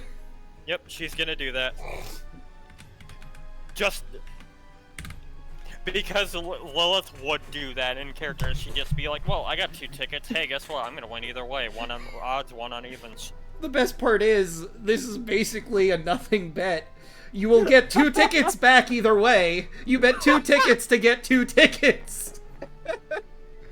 It's like I put $1 in a slot machine and I got 4 quarters back. I win every time. Yeah!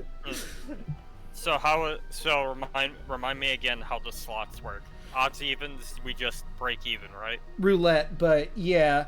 What happens is you get 2 times your bet if I roll either or. So on the odd bet, if I roll an odd, you will get 2 tickets. But so that's why you bet 1 on odds, you bet 1 on evens. You spent 2 tickets to get 2 tickets regardless of what I roll.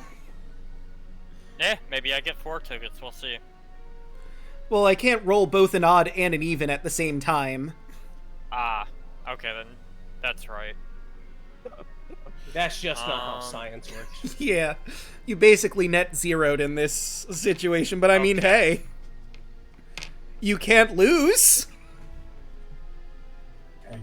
I was thinking something completely different in my mind, so I'm gonna retract that. We'll just go with odds then. We'll put a ticket on odds. Okay. Snack. Okay. I have 5 tickets left. Hmm. So, I'm gonna put 1 ticket on each of the grouping Okay, so and 1 ticket on 12. okay, so let's see.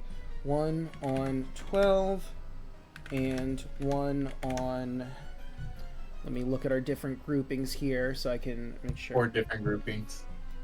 1 through 5, 1 through 6 through 10, 11 through 15, and yep, that would be correct. Actually, I'm gonna add 1 more ticket to group 1, so 1 through 5. Okay, and then You know what? 1. You know what? I'll do one better. I'll put 1 on odds, and then I'll put my last ticket on a group bet. I think you said it was 11 through 15 was one of the group bets. That was indeed. So, to clarify what the group bets will get you, if you win on a group bet, you will win 4 times your bet. So let's roll to see what we get. How are you? I got 18. And the schnozzling did not pop out. So 18 is... Actually, let me hit that. So 18 is an even, so Argyle, you will get 4 tickets. I broke even. Yep. Lilith, you lost both your tickets, because it I'm was gonna not let an it odd ride. and it was not an 11-15. Snack, you bet on 12 and on all the groupings, so you would have gotten... 4 tickets. Yep. Alright, so for my next bet, it's gonna be 2 on odd, 1 on 7, and 1 on group 2. 1 on odd. Oh wait, no, it wasn't 1 on odd, it was 1 on 7. Whoops. Hold on, I think I messed that up. What was the 2 on? 2 The was 2 odd? on odd. Okay, I see where I messed up. I must have typed the 1 before the odd, and that threw everything off. Okay, so 1 was on 7, you said? On 7, yes. And then 1 on 7, and you also said 1 on one of the groups, correct? Group 2, which is the same group as 7. 1 on group 2, yep, 6 through 10. 6 through 10. And Snack, what would you like to bet on? I'll put 1 ticket on group 2 and 3, 2 and 1 ticket on 8. and 1 on 8. Alright, let's see how this flies. Yeah, this is where I'm getting my bets. Bless you. Oh, thanks. Sorry, I've been so sneezy lately. Okay. No worries. So, we got a 14, which unfortunately means, Argyle, you lost, I think, yeah, every single group, because 14 is outside of all of your bets. Snack, you went with group 1, group 2, and 3, which means you would get your bet back, and that means times 4, and you were betting 1 ticket on those, so that's another 4 tickets for you. And you know what, I will flip a coin on this because I rolled a 17, which means that schnozzling is flying at someone. Actually, there's 1, 2, 3, 4, 5 people around the table. I could roll a d6 and just have 6 be a reroll. 1, 2, 3, 4, 5. So, that's actually kind of funny. So, as you can see, there is a clown at the roulette table. So the schnozzling bumps into his nose, which you already know is a schnozzling, and then just rolls on the floor.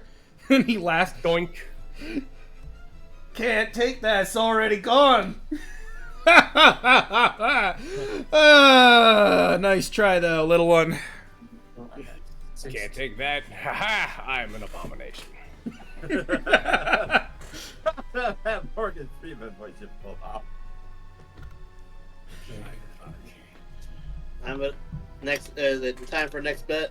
Yes. I'm gonna do 1 on 11, 1 on odds. 1 on 11. Oops. And then 1 on odds. That leaves me with 4 tickets left. Snack. I am going to do 1 on group 2 and 3 again, and 1 on 15. Oops, 15.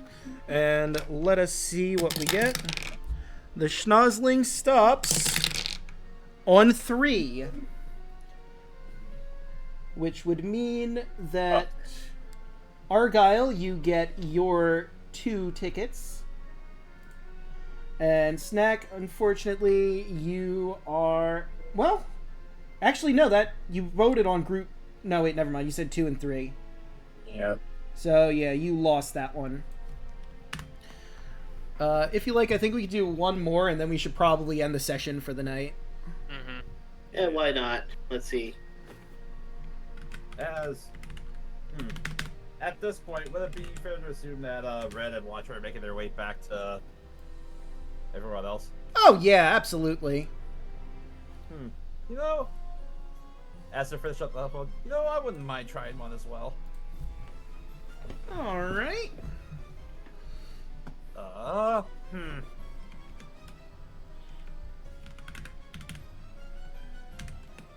Red will take 2 tickets. He'll put 1 down on the number 5 and 1 down on the second group. Watcher's curiously watching this one because he's never seen such a contraption. Alright. So... I'm gonna do 2 tickets again. 1 on, or you know what? Fuck it. I'm gonna do the 4 tickets again, or the 6 tickets. So 2 on 8. Oh no, 1 on 8. 2 on even. 2 on groups group 6 through 10. So that's group 2. How many was it on group 2? 2. 2. Okay. 2 on group 2. 1 on 8, 2 on even, 2 on group 2. Got it. That leaves me with 2 tickets. All right, Snack. How about you? Group 2, 3, and 1 on 16. Okay. Group 2 and 3. 1 on 16. And I'm assuming 1 on group 2 and 3? Mm-hmm. 1 on them.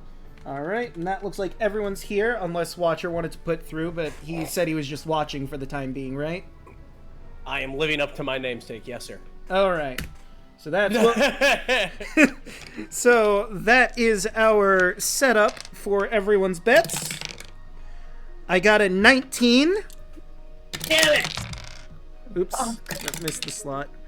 That is not in the range. So with 19... Oh, why do I have Lilith in there? So 19... Yeah. I used my last 2. I'm tapped out. Oh, never mind. I'm looking at the wrong section. That's why. So Argyle was a complete loss. We have Snack with group 2 and 3, which unfortunately is out of his range. And he didn't get 16. Yeah, you all lost out on that one. And here's how I'm slapping myself. I rolled another set of dice before that. That time it rolled a 19. I would have won it. Oh. But diehard dice, you betrayed me. You told me 8, and it didn't do anywhere near 8. I mean, that's... No, if it was 9, it'd be double it, but... No, it's not close. My gold dice has failed me. Like, Chad, you don't understand. Like, I bought this beautiful black and blue or metallic dice, and that's what I was rolling to see the bets, and none of them hit. I should use my rainbow dice. That's my gold dice. Oh, well. But Shit. Fuck, where we go? But this is a excellent place for us to stop. We could potentially do more gambling next time we come back in. Or gambling. Oh boy. I have no tickets. oh boy. Yeah, that's gonna be a problem. But hey, you have a headdress that you can give to Locke for more tickets. Yeah. So, Yeah. So we'll recoup the losses and I'll pay back Watcher. We're gonna be going to the Midway and just getting a bunch of tickets now. Yeah. Now, oh no, you've got addicted to gambling. I was gonna say, remind me how many tickets each he told us he would pay us when we bring it back. So it's a flat 30, so I believe that's 5 for each of you. No, it's 6. Oh yeah, that's right. What am I saying? If it was 25, that'd be 5 for each of... Well, I think I'm mathing wrong, but anyway. Let's start going around the horn. I'll start with Hoshi. How you doing tonight? I'm doing good.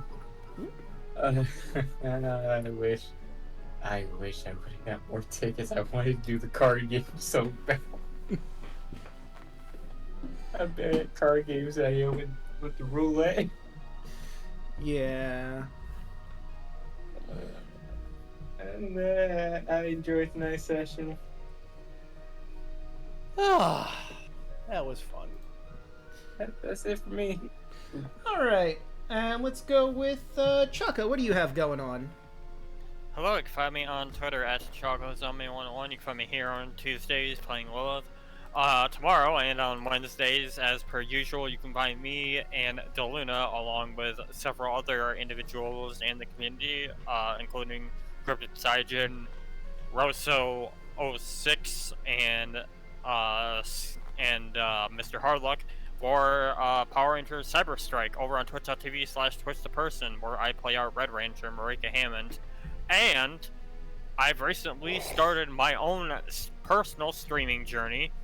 A couple of weeks ago, over the weekend, I fired up Twitch stream and was playing Ratchet & Clank Rift Apart. Ooh. Probably going to try to do that at some point this week, although I'm not entirely certain. Depends on how I'm feeling, depends on work and all that other stuff. So if you want to know when I'm live, follow that Twitter. And I might actually go over to YouTube the next time I stream, just to try to feel that side of things out too. So. Oh, yeah, Robot, we don't have that yet, because I didn't know, but I will get that command set up as soon as I can. But let's continue down the horn. Daluna, what do you have going on? Hello, my name is 13. You can find me on Twitter. Yes, I am still on Twitter at Daluna1338. You can find me here on Twitch and YouTube at Daluna13. As Chaco said, tomorrow around 1 o'clock CST, we'll be doing Power Cyber Strike on Twitch Person's channel. Thursday, if I'm not working, I might be doing a stream then. Let's keep an eye on my Twitter and I'll let you know. Friday, I'll be over here again for more Kingdom Hearts. We're about to get to the final world, so that's gonna be fun. Saturday and Sunday, unfortunately, I'm working this weekend, but Monday we're gonna go to the Victory Road. So that's gonna be fun. All right, and Milla, what do you have going down? Well, when you can't find me on the burning letter site, I guess at this point, at Millaninja Burning Nerd. letter site. I refuse to call it the new name. Yeah. That's a whole topic of itself for another time. But yeah, you can find me over there at Millaninja Nerd. You normally find me streaming on Twitch at Millaninja as well. Although those streams are going to be on hold because next week, after next session on Wednesday, I'm going to be heading out of town and heading out for Gen Con, having a good old time down there. Ooh. Oh, that'll be so much fun. But aside from that, before that, you can also find me at twitch.tv/LeJake, where we play through our Horror of the Dragon Queen campaign, where, as we're infiltrating this castle where the Dragon Cult has been at, we're trying to rouse the Goliaths and the Orcs against the Dragon Dealers, as they call them. See how the negotiations go next week. Hopefully it'll be fun. But yeah, that's it for me. Actually, fun fact: the very first D&D game I ever played in, which was this game that I first started playing Lilith in, was a Horde of the Dragon Queen game. Oh, neat. Well, that's what's up. Oh, did you ever get around to me, or was I just in a fugue state and I didn't hear you? Well, by process of elimination, Yeah. I would leave you. I was about to say, you're up. Oh, shit. Cool. Wow. That sounded cunty of me. Anyway, hi. My name's Rabbit. I'm a writer and comedian. You can go ahead and find me on Twitch, Twitter, and YouTube at Hey Mr. Rabbit. I stream Monday, Tuesday, Thursday, and Friday. I stream retro games, RPGs, and horror games. Look, I'm counting Remnant 2 as a horror game. I don't know. It basically is. Have you seen some of those planets? Jesus Christ. I have seen nothing about that yet. There's a planet that looks like, how can I describe it? Flash Gordon aesthetic, so nuclear, so like atomic age aesthetic, right? Okay. H.R. Geiger everything nightmare. Oh! One of my friends found a gun that shoots the remnants of a dying star. What the fuck? That's horrifying and awesome. That's amazing. The planet that I went to has Fae, like Watcher, and they're in the material plane, like Watcher, like a very fucked up version of Watcher. So the Fae were dying. They didn't know what to do. They stitched their plane to another world. People in this world can't see them, and they're using the people of that world as a food source. Yeah, I'd say this is a horror game. Yeah, it seems it, but it's a very fun game. That it's very good. Bar guests are in the sewers. Nice. Sewer rats? Oh, got nothing on the old sewer bar guest, I'll tell you what. But anyway, that's me. I'm twitch.tv/Hey Mr. Rabbit. If you want to go ahead and see spooky games, horror game, like role-playing games, or even some games of yesteryear, like when Grandpa pulls out the old Castlevania, I'll be more than happy to provide. All right, and of course, you've already found me here. I stream Monday, Tuesday, Wednesday, Thursday, and Fridays. On Monday, of course, as Daluna said, we're going to be heading to Victory Road. I think we have to beat the Kimono Girls first, and maybe tackle Ho-Oh or whatever Ho-Oh actually is. And on Tuesdays, of course, you can catch our players here. They got some gambling to do. There's a optional dungeon that they could be going into. They might head on over to Lock to get some more tickets to do more gambling. Who knows what they'll get into, what wacky shenanigans will unfold. On Wednesdays, you can catch me here for Twilight Princess, where, I could go tackle Zant, but fuck that noise. We're gonna hunt some goddamn ghosts to help a man who's turned into gold. Because that's what we gotta do. That's the one side quest I got left. And damn it, I need to help Giovanni. He's been gold and trapped in his house for who knows how long. Thursdays, you can catch myself, Royal Hoshi, and Lost Knights, Yelling at Me, Broad and Rod, Onyx Locket, the whole gang, as they are about to head into the Isle of Themis. Well, they've already gotten to the Isle of Themis, and they're about to delve deeper into the prison there to look for a man's father that is supposedly held up in there. He's a giant man who's a blacksmith, so, that's probably going to be useful. I made everybody look bonita. Yes. We had the cross-dressing episode. That's still technically in progress, I suppose. I didn't want you don't have just a one shot on that. No. They still have to get through all of the Isle of Themis, and it's easier than having men in the party. But with that said and done, we also have on Fridays, as Daluna stated as well, we're about to end off Kingdom Hearts Final Mix 2. The main story anyway. There's still, post-game stuff, and there's still, all sorts of things I gotta craft up that I'll need to get done. But with all that said and done, let's find someone to raid. I know we were gonna say Bosco, but I forget what our raid message was gonna be. Oh! It was gonna be, Chicago Deep Dish is overrated. Yes. I was gonna say, we could raid Bosco. We could also raid Mark, because Mark's streaming right now. And Zanellis Grimm, who is also doing the Halos with Bosco. Oh wait, I'm sorry, I almost forgot. The quote of the session goes to Snack for "I'm the snack that smiles back." Snap that child's back, goldfish. Flash raid. Yeah, I think we're gonna go for Bosco.